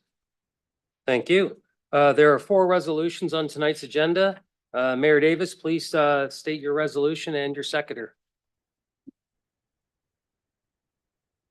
Well, I don't have a seconder, I'm seeking one. Councilor Samuel, thank you. So do you want me to read the resolution? So whereas on November 22nd, 2022 and November 28th, 2023, City Council appointed myself to the Grand River Conservation Authority Board of Directors. And whereas members appointed to the Grand River Conservation Authority Board of Directors receive an honorarium in the amount of approximately $2,500 per year, depending on the number of meetings a member attends. And whereas Section 3(2)C of the Unanimous Shareholders Agreement entered into between the City of Brantford, City of Cambridge, and the Township of North Dumfries states that for at least the first 3 years following incorporation, the mayors of each municipality shall be included as members of the Grand Bridge Energy Board of Directors. And whereas members appointed to the Grand Bridge Energy Board of Directors receive directors' fees in the amount of approximately $12,000 per year, depending on the number of board and committee meetings a director attends. And whereas Section 1F(b) of Bylaw 81/2014, the Council Honoraria Bylaw, requires additional benefits paid to a council member from any outside board or committee be paid over or redirected to the city.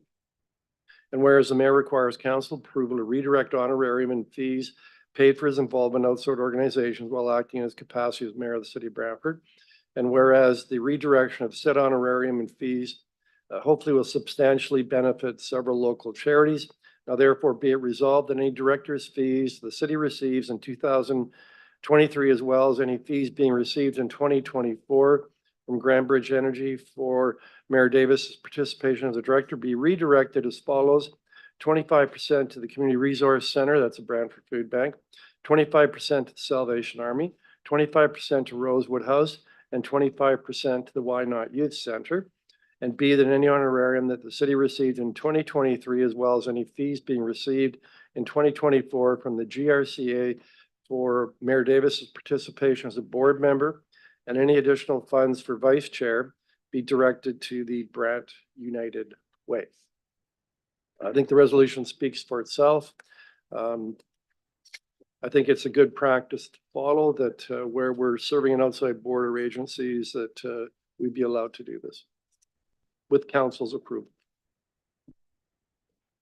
Not seeing any other raised, Councilor Carpenter.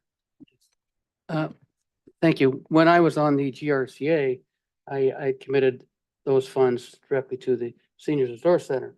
And while doing that, I was very concerned. I would have to say to people, I got to attend that GRCA meeting. I don't want to have the Seniors Resource Center short of funds. So to our two members on the GRCA, I would suggest that attendance needs to improve because that revenue is important to those agencies that we're dedicating it to now. Thank you. Counselor Hunt. Yes, and through you to staff, where, and I know I've asked this question before, but what's our selection criteria for determining the organizations that are receipt of the funds?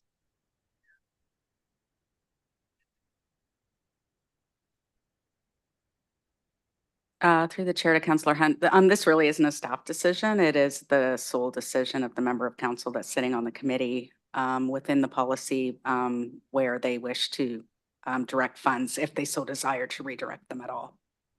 Okay, thank you. Counselor Caputo.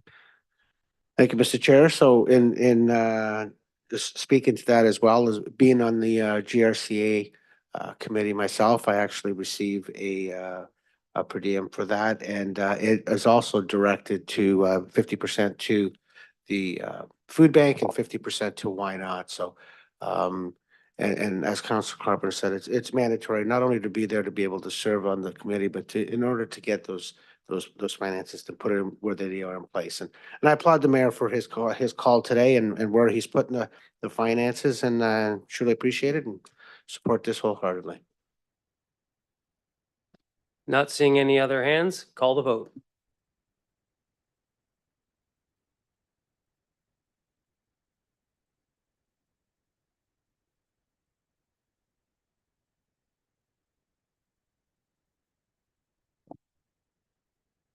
Item 8.1 carries on a recorded vote of 10-0. Those councillors voting in favor: Councillor Winterbourne, Samuel Hunt, Carpenter, McCurry, Martin Celeste, Caputo, Sullivan, and Mayor Davis, noting that Councillor Secoli was out of the room at the time of the vote. Thank you. Counselor Samuel, please state your seconder and read your resolution. Thank you. Moved by myself and seconded by Councillor Van Tilburg. Whereas the cost of natural gas to heat our homes continues to climb due to many factors, such as inaccurate meters readings, inflation, delivery and customer charges, carbon tax, among others, causing financial strain to many citizens. And whereas 3.8 million households in Ontario currently use natural gas for home heating, representing about 70% of Ontario households, and whereas carbon tax charged on heating bills is highly dependent on the amount of natural gas used and accounts for 20 to 25% of the utility bill, and whereas Canadians have no choice but to heat their homes throughout the winter, and whereas no citizens should have to choose between putting food on the table or heating their homes. Whereas the carbon tax is increasing on April 1st, 2024 to 0.15 per cubic meter for natural gas, and the carbon tax rebate for homeowners is also increasing. And whereas Ontario homeowners can now expect to receive $1,120 annually for a rebate on average, and the rebate will be renamed the Canada Carbon Tax Rebate. Whereas starting on January 1st, 2024, both Sask Energy and Sask Power removed the federal carbon tax from home heating, resulting in savings of approximately 98% of Saskatchewan families by exempting them from the carbon tax on home heating and home heating oil. And whereas the Canadian government has implemented new measures to help Atlantic Canadians lower their energy bill by making the average heat pump free to help allow low to medium income Canadians switch to cleaner fuel, and incentivizing the switch to heat pumps with $250 upfront payments. And whereas the Canadian and Ontario governments have discontinued grants and rebate programs for Ontarians to retrofit their homes to be energy efficient, such as the Ontario Green Home Retrofit Rebate Program, the Eco Energy Home Retrofit Program, and the Canadian Greener Homes Grant, making it difficult for homeowners to reduce their reliance on natural gas. Now, therefore, it be resolved that the federal government exclude home heating from the federal carbon tax to reduce the burden on citizens as it has done in Saskatchewan, and that the federal and provincial governments reinstate the home energy retrofit rebate and grant programs to help Brantford residents retrofit their homes to be more energy efficient and provide barrier-free options for switching to less carbon intensive fuel sources to lower their utility bills and avoid the carbon tax.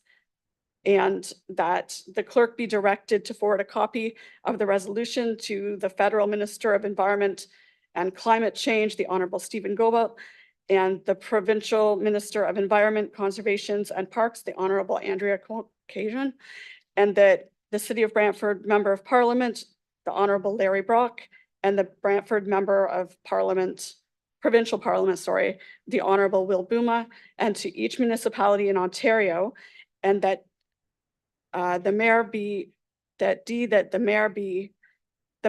the City of Brantford requests that this resolution be added to the agenda as an item for consideration by the Ontario Big City Mayors Caucus. And I'll just speak to that briefly. So basically what I wanted to say, and most of what I would have said is already in the resolution, so I'll just be brief. But at a time when everything is going up and citizens' finances are so stretched, we have the opportunity tonight here to request our government remove the burden of the carbon tax on home heating instead of making it harder for us to heat our homes by adding to it and raising it as planned in April 1st. I hope that I receive the support that I need tonight to send this message through to say that the carbon tax, especially on home heating, is too much. Thank you. Councillor Van Tilburg.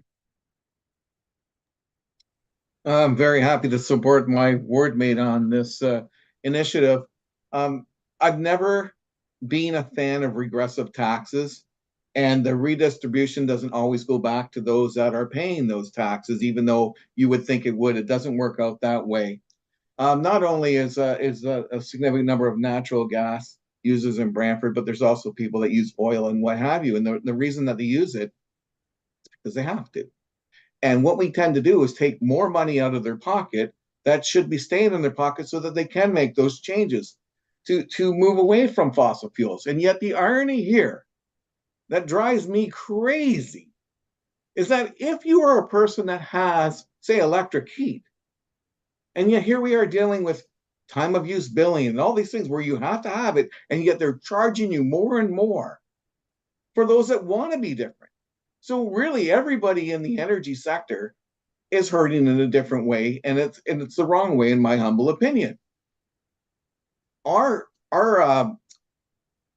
energy that is generated by wind and solar and water and that, particularly wind and solar, we end up spending more to provide those when they could actually be delivered at a lesser cost through those same things, paying higher rates per kilowatt.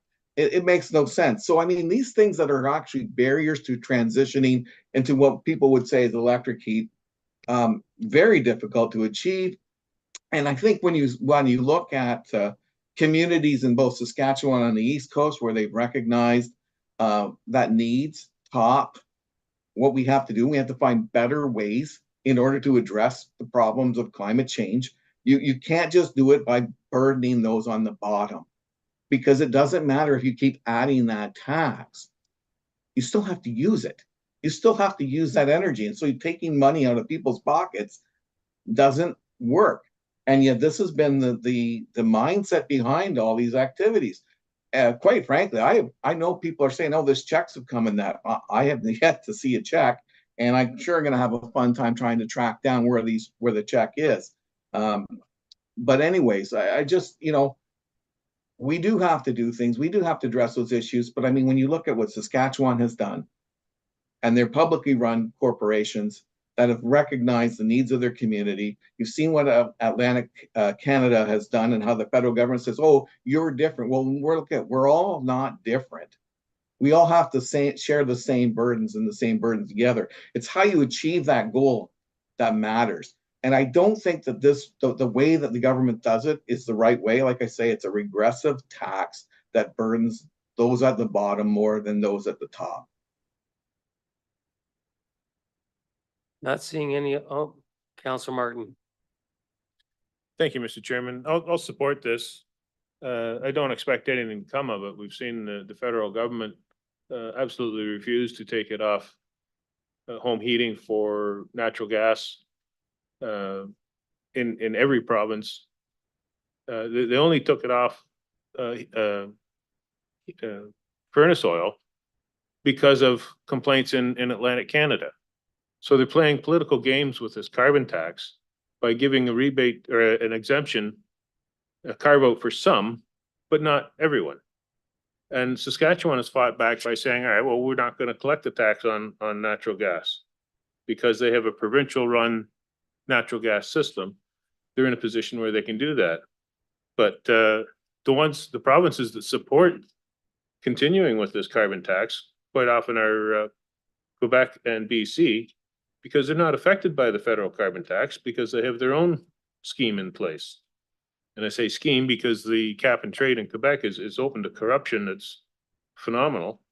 And but what we're seeing here is the federal Liberal government supported by the NDP playing political games with a system for their own gain. And that's why I don't see any changes coming with this, but I certainly will support it in the hopes that maybe something will finally sink in and we'll see some changes to this. Thank you. Councilor McCurry. Chair, thank you. And you've done such a fine job tonight, sir. Thank you for keeping us on track. I'm happy to support this. I was happy to see it in the package, and Councillor Samwell's got a pretty good grip on this issue. It's it's a bigger issue, quite frankly, than this. This is something that we can ask for, which is achievable. But the fact is, the federal government is completely tone deaf to the suffering of Canadians from coast to coast to coast. People are making choices of whether they heat or eat because a lot of folks can't afford to do both anymore. And yet, on April the 1st, the cruelest April Fool's Day joke of all is a 23% hike in the carbon tax, which is ideologically driven. And Canada produces about 2% of carbon tax problems, about the same as international air travel. So there's a lot more that we could insist on from this government, but like so many other things, I'm sure that the mail slot goes right to the shredder for correspondence from folks like us. Councilor Carpenter. Yeah, I want to separate A from B, C, and D on the vote. To my councilor colleague, Councilor Van Tilburg, said he hasn't seen a check yet. That's because you're making too much money. So the poor are receiving checks, and those with low incomes, in fact, are receiving checks. So the pollution tax has been called the carbon tax on when you pollute the environment and you cause the global part to the global warming. And the increase, as I understand it, for April 1st is a little over 3.8 cents a liter. So I would encourage people to not always listen to the partisan rhetoric that you might hear from time to time anywhere on Facebook or social media, but look up the facts and find out the facts. The actual money goes back in rebate checks to those that have low incomes. And eliminating it altogether and allowing pollution to run rampant will really mean the rich will do fine and the poor will get less. So I'd hope that you would actually do some research on the issue. So thank you. And I'd like A separated from B, C, and D. Not seeing other raised hands. We'll call the vote on, was it A, Councilor Carpenter?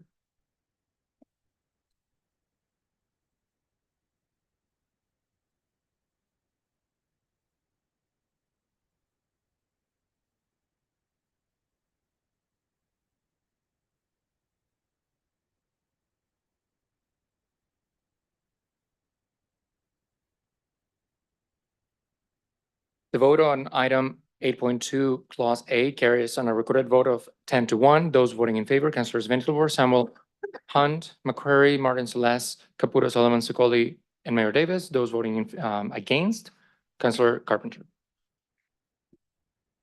Okay, take the next vote.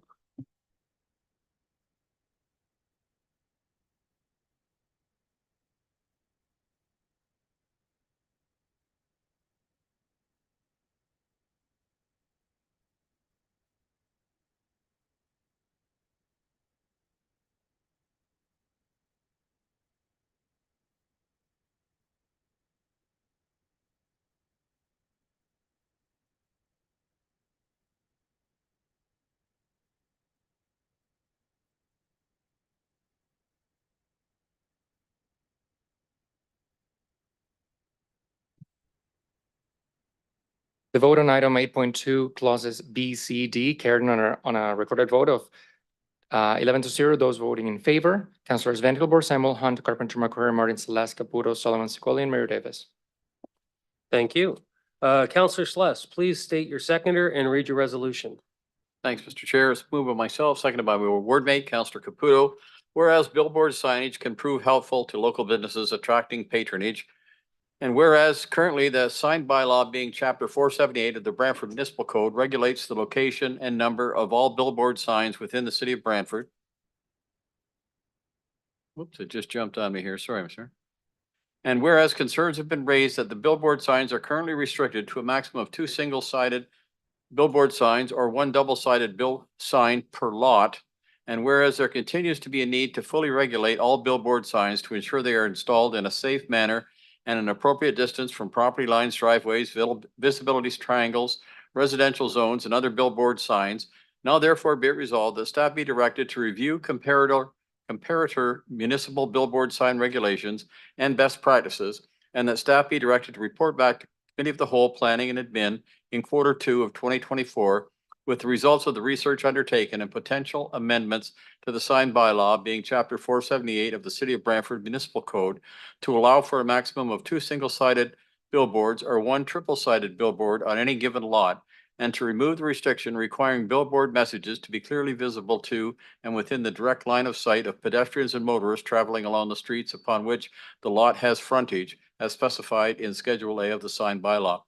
And basically what this is doing, Mr. Chair, is just asking staff to do some research to see if we're current and if there's something that we should be addressing in our sign bylaw. It was raised by a business in the city that has an opportunity to do something that's not allowed to do with the way our bylaw is structured. And he just, he's asking that we do the review, and he's doing his own review as well to help the city with information so that they can make an informed, I guess, recommendation to council. Any other questions on it? Councilor Martin? Yeah, I won't be supporting this. I was on the committee that looked at the sign bylaw the last time it was reviewed. At the time, there was proliferation of the portable signs along King George Road to the extent you couldn't see the businesses. It was like driving down a canyon. So I think any change to our sign bylaw will be regressive, and it'll be bad for our community as we have, if we allow more and more signs, you're not going to be able to see the businesses they're trying to promote. And it was getting to the point where it was getting very serious, and we had to do a review, and we put limits on for the reason of not having too many signs. And I think this opens up to having too many signs again. And it's one thing to do the research, but if you're not going to support increasing the number of signs, please don't waste staff time by having them do research that's going to be wasted. Thank you. Councilor Caputo. Thank you, Mr. Chair. I am supporting this, and I think it's important that we do that because I'm getting far more calls from businesses about this than I am getting from residents thinking that we have too many. It's a competitive marketplace out there, and when you're driving, there are businesses that actually rely on these types of signs to be able to capture some of the business that's happening to them. I don't think any one of us have ever driven where we haven't seen one and it caught our eye. And at that point, I think it's imperative that we actually see what other communities are doing to allow us to be able to be there for our business people. So I will support this. I wanted to support this from day one. We brought this up over a year ago when we had these conversations. And I think it's imperative from a city perspective that we look after the needs of our business and our people in every facet. Councilor Van Tilburg. When was the last time that we went over the sign bylaw? Was that a term or 2 terms ago? That we'd made changes? Through the chair, Michael Bradley, Commissioner of Community Development. We did do some minor amendments to the sign bylaw last year. But I believe, and Mr. McMahon is coming, I think he can address the second part of the questions.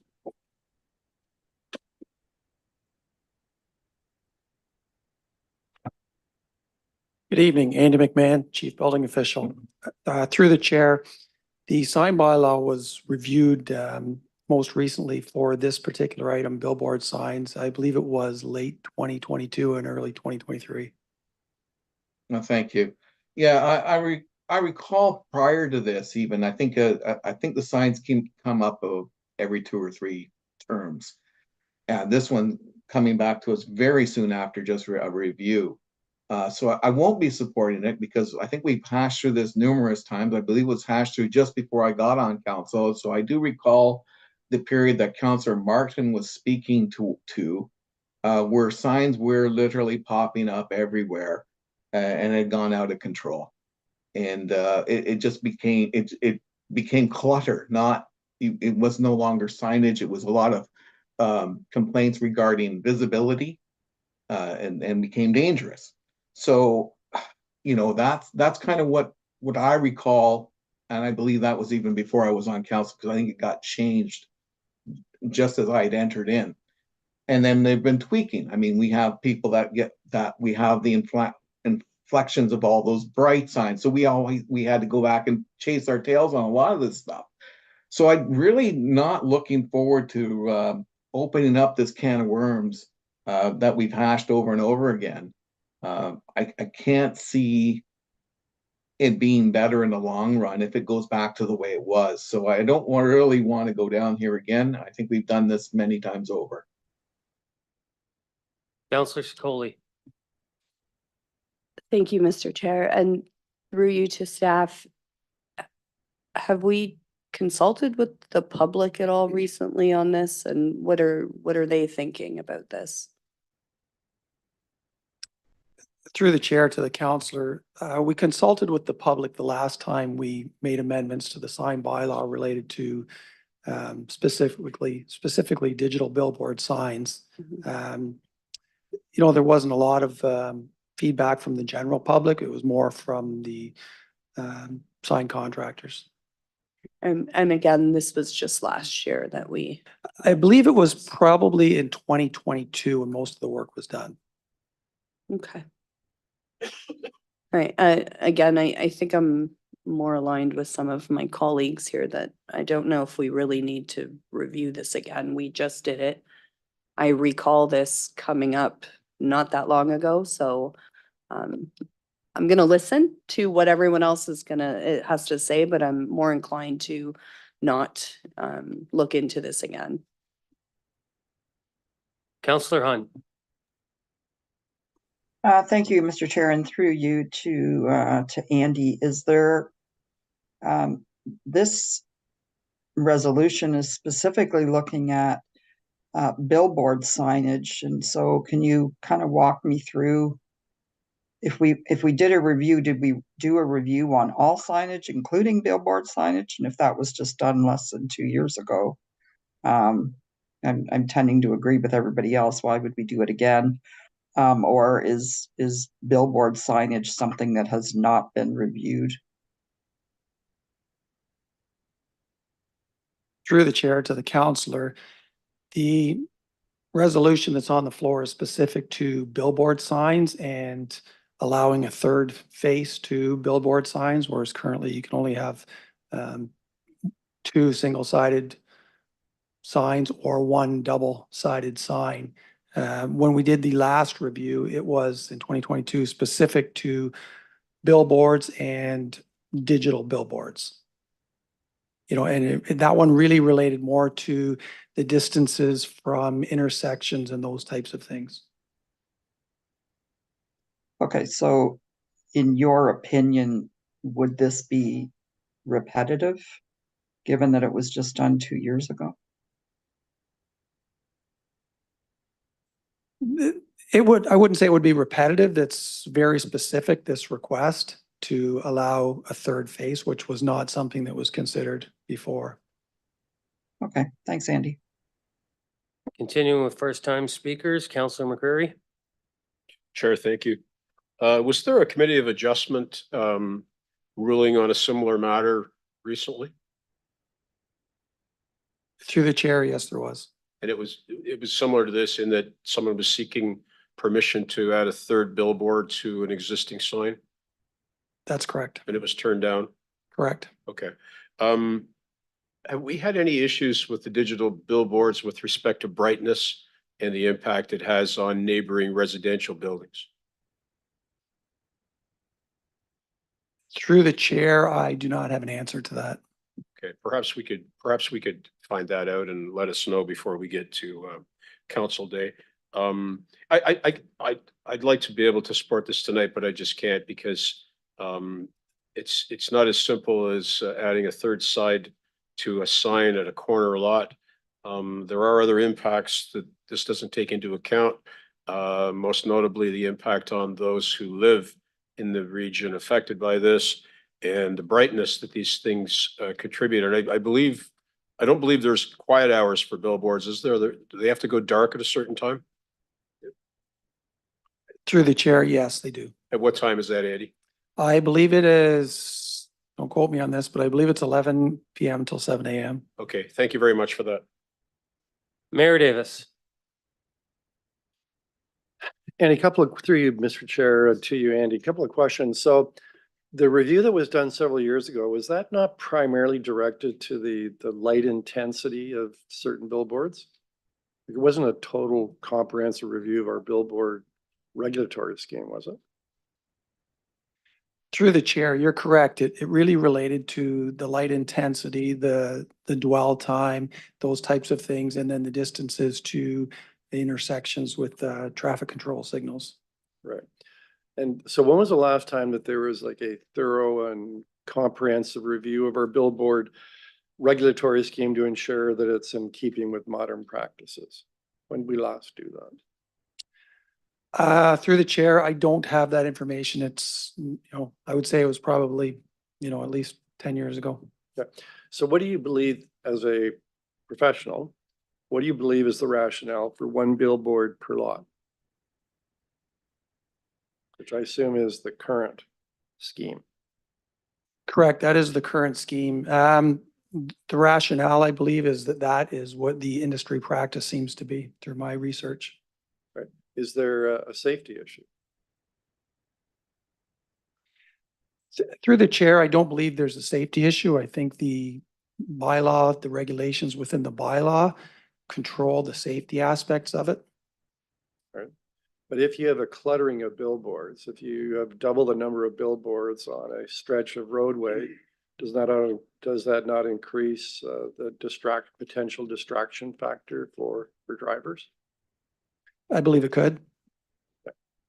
I would say, Mr. Chair, that I can support, I would ask for a separated vote. I can support A, which is a review of our billboard regulations and requirements to make sure that's in keeping with best practices. But I don't like B. I think B prejudges that review and says we should have double, if not triple, the number of signs. And I agree with other members of council that probably is not a good thing. It leads to clutter. It leads to a cluttered look on a street. I believe it creates certain safety issues for drivers and pedestrians. And I don't think it's appropriate to prejudge going in what the purpose is of the review. I'd like it to be an honest, thorough review of our billboard regulations and practices to see if it is in keeping with best practices and not to prejudge it beforehand based on the complaint from one business person. Councillor Scully for second time. Yes, something just piqued my interest. There was a recent committee of adjustment. Can we speak to that? Correct. There was a recent committee of adjustment decision on a request to add a third phase to a billboard sign, and it was denied. That's intriguing. And did the public show up to that event? I can't answer that. I was not involved in that. Is there anyone here that can speak to that? No? Okay. So what I'm going to do is I'm going to offer an amendment to this. I still won't be supporting it, but I'm going to offer an amendment that I hope everyone will support in case it passes, that we add a component of public consultation to this report, because I think that's important here. I think there's, in my experience, probably a reason why the committee of adjustment would have voted something down, and that's usually that happens when the public turns up and voices their opinion. So I would like to bring forward an amendment seeking a seconder that we consult the public in our review process in the report that comes back. I see seconded by Counselor Martin. Any discussion to the amendment? Counselor Carpenter. Just some clarity. So that is amendment to item A. Oh, the item, Sorry, I'll be adding a clause C. okay, because A and B have been separated, so if it were to fail at B. Okay, so I will add to A that staff be directed to review comparator municipal billboard sign rights, regulations, and best practices, as well as conduct public consultation. Any further discussion on the amendment? Counselor McCreary. Thank you, Chair. I won't be supporting the amendment. I won't be supporting A, B, C, or whatever other letters might be added to this. There's nothing wrong with the way we manage our billboard signs in this city. I don't see any reason why we should put staff through an exercise that will, at the end of it, probably tell us to do what we're doing. So I would suspect that if you're not going to vote for this in its entirety, then don't support the amendment either. Seeing no further questions, call the vote on the amendment.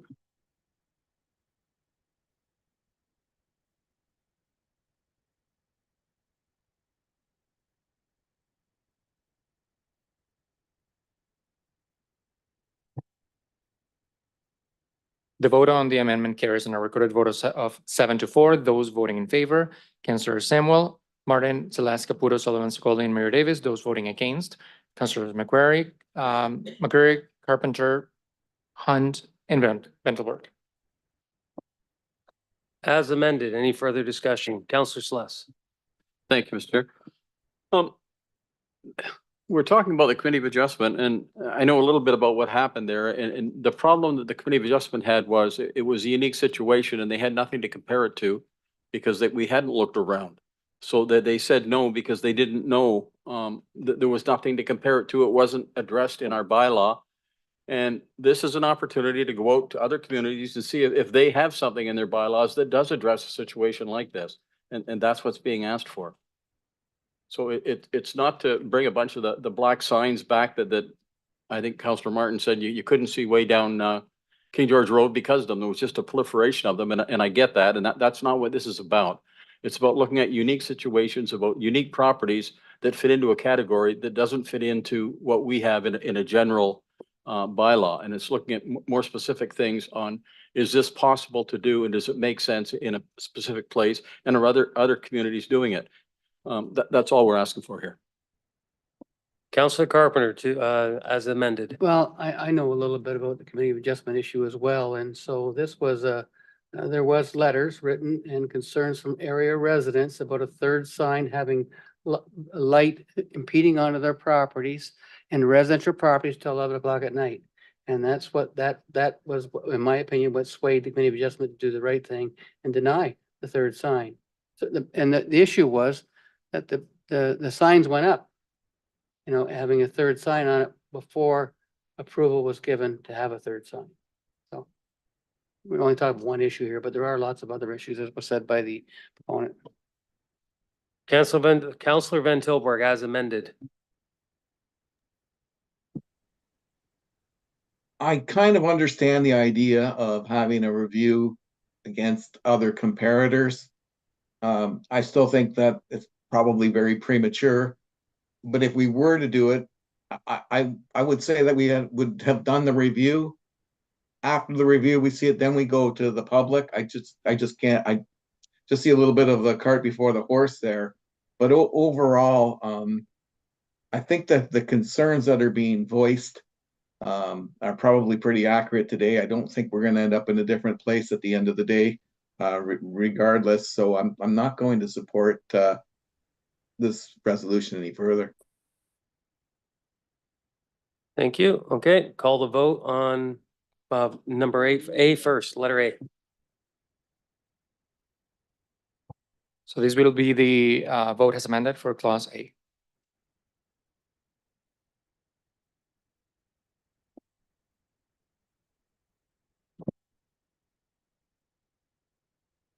Clause A has amended, is lost. on a recorded vote of 4-7, those voting in favor, Councilors Sullivan, Caputos, Les, and Samuel. Those voting against, Councilors Ventilborg, Hunt, Carpenter, McCreary, Martin, Secoli, and Mayor Davis. Okay, on clause B.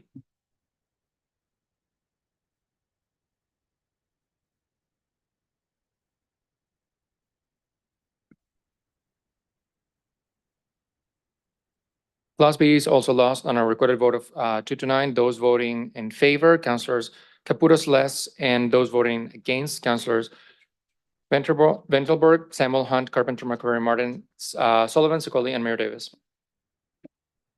Mayor Davis, would you please assume the chair?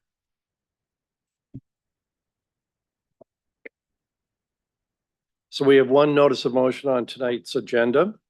And that is a notice of motion that Councillor Sullivan is bringing, but he would like to have it treated as a resolution and is asking that the rules be waived to allow for that purpose. So, Councillor? All right. Why don't you put your resolution on the floor, the first one being to waive the rules? You're gonna put it up?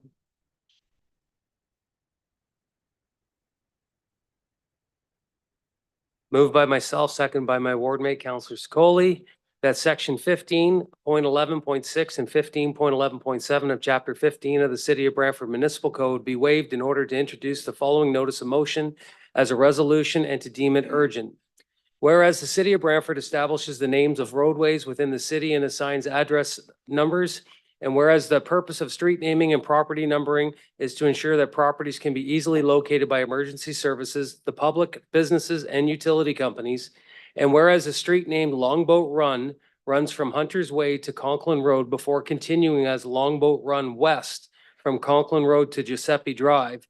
And whereas complaints have been made to the city that couriers, the public, have arrived at addresses on Longboat Run when the correct address was supposed to be Longboat Run West and vice versa. And whereas the city has adopted policy corporate 048, the municipal street naming policy, to govern the naming of new streets, and which establishes a procedure to address requests to rename existing streets. Now therefore be it resolved that the staff be directed to consult the property owners on properties which have been municipally addressed as Longboat Run regarding the renaming of the street to Longboat Run East, and B, to report back to council in accordance with the requirements of policy corporate 048 regarding the renaming of Longboat Run to Longboat Run East. And may I speak to this? Yeah, so this is speaking to the matter of urgency. Yes. Yes, go ahead. So this particular situation has been an ongoing problem for a lot of people, not getting their deliveries, not having different shipments coming to the wrong places. And this escalated to another level actually yesterday, where a woman with mobility issues, her medicine was left at the door of the wrong house. So Longboat Run, not West, just Longboat Run, only has 10 homes on it. So we'd be looking at changing these to Longboat Run East to stop this further problem from developing. Obviously, when we were planning the neighborhood, we didn't look. To the urgency, to the urgency. Okay, so obviously these particular medical issues, we don't want to continue, so I think this is a good idea to do. Okay. Any further discussion, re the urgency? No, Councilor McCurry. Mayor, thank you. I'm happy to support this urgent matter to allow the ward councillors to finally deal with this longstanding problem. All right, let's call the vote. It'll require 2/3 vote. Juan, if you can take the vote.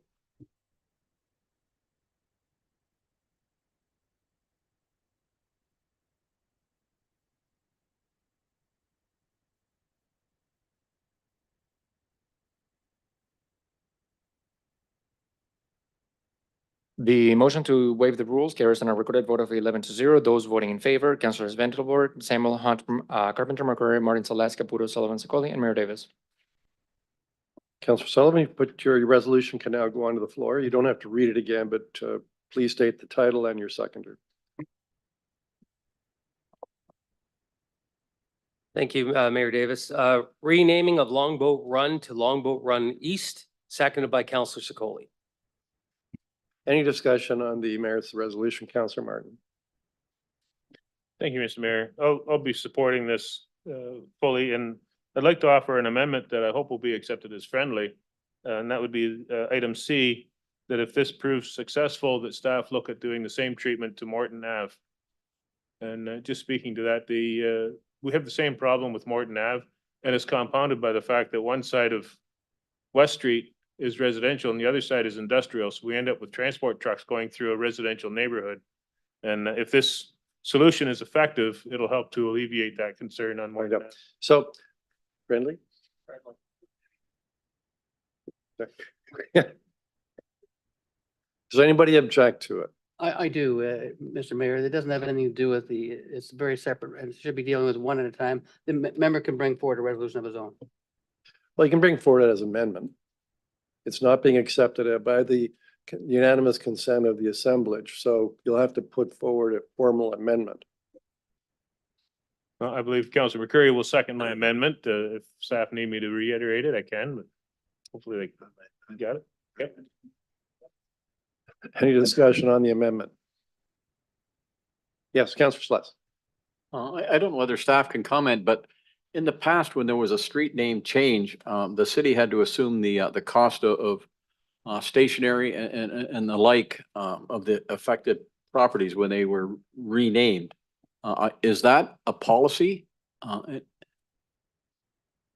If somebody could clarify that for me, I'd appreciate it.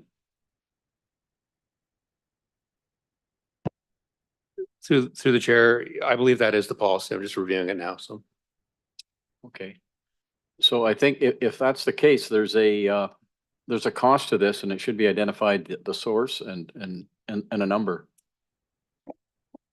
So that's something you'd be looking for prior to this being dealt with by council? If we could have that before council, that would be great. Yep. Thank you. Any further discussion on the amendment? Yes, Councilor Carpenter. Yeah, I won't be supporting the amendment. We talk about splitting Morton Ave, and I can't believe it was allowed, but when we're allowing Morton Ave, the mover of the original resolution talked about 10 houses. Morton Ave is a number of businesses, a number of residences. Splitting Morton Ave is going to be very expensive to change all the business cards of businesses that are on Morton Ave. So making that direct change at what point and at what the cost is going to be far more expensive than the original resolution was talking about 10 actual residents. Very minimal. I can't support this amendment. Any further discussion? Yes, Councillor Hunt. Thank you. And through you, I'm gonna echo my ward mate's comments that the original resolution calls for consulting with property owners of 10 residences. That's a whole different ballgame than consulting with numerous businesses in terms of, you know, changing their street name. And I'm also going to say that the division of Morton Ave has been around a lot longer than the Longboat Run. So I can't either support the amendment related to, I'm happy to support the original resolution related to Longboat Run, certainly not the resolution related to Morton Ave. Councillor Van Tilburg.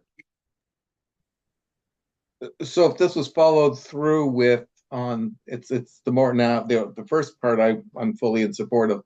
The Morton Ave issue, that would be staff first consulting with the businesses, all the businesses there, and then saying if they wished to have the changes or that we're going to bring them the changes.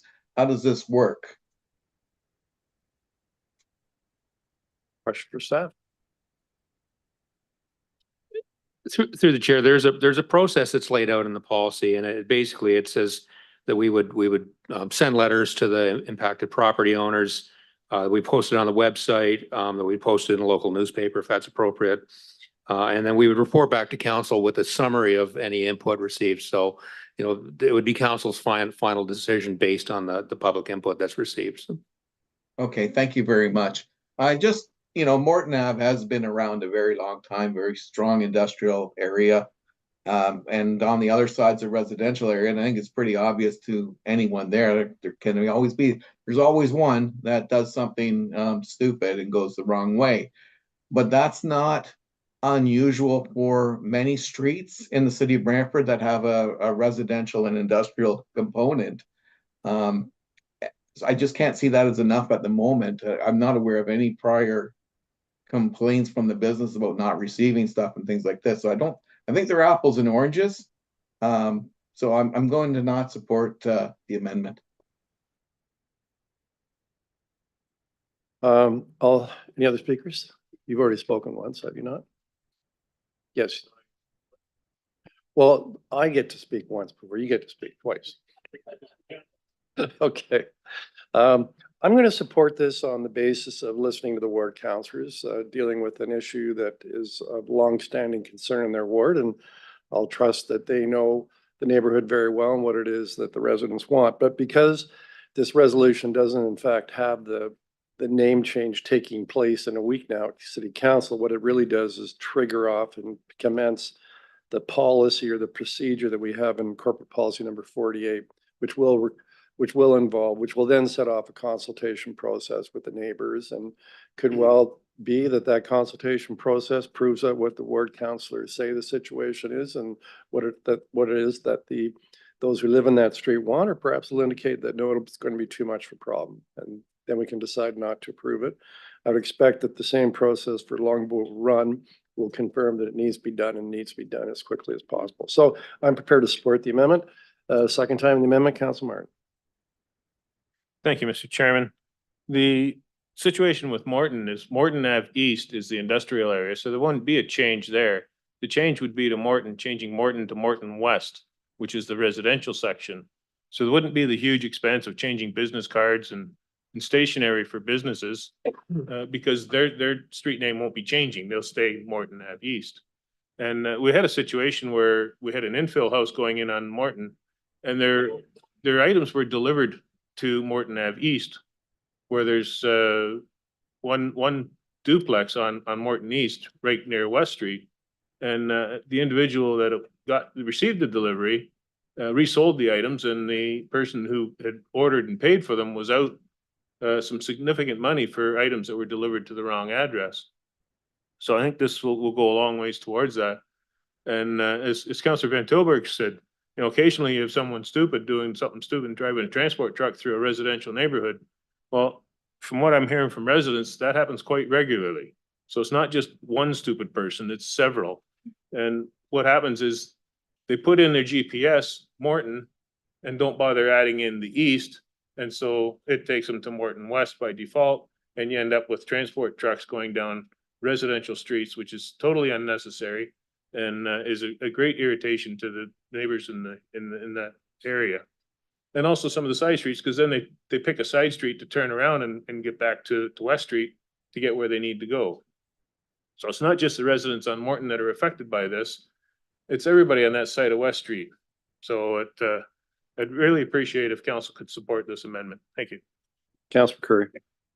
And thank you, Mayor. Yes, my ward mate is absolutely correct. But I do want to point out there's not the same sense of urgency with respect to Morton as there is with respect to Longboat. And there will be an opportunity for us to consider what some future costs may be and make a decision then.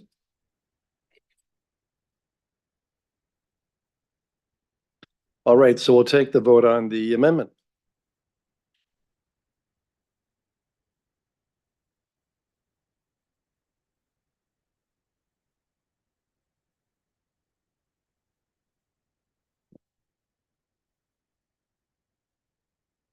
The amendment on for item 9.1 carries on a recorded vote of 8-3. Those voting in favor, Councilors Ventilborg, McCreary, Martin, Celeste, Caputo, Sullivan, Sequoia, Mayor Davis. Those voting against, Councilor Samuel, Hunt, and Carpenter.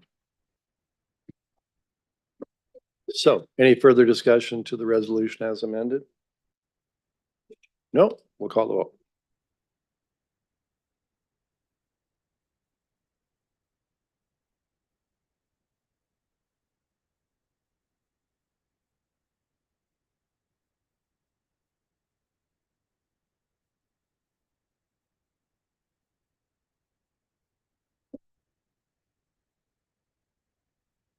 The motion has amended carries on a recorded vote of 10-1. Those voting in favor, Councilors Ventilborg, Samuel, Carpenter, McCrory, Martin Salas, Caputo, Sullivan, Secolian, Mayor Davis, Councilor Carpenter voting against. Back to you, Chair Sullivan. And with that, we are adjourned.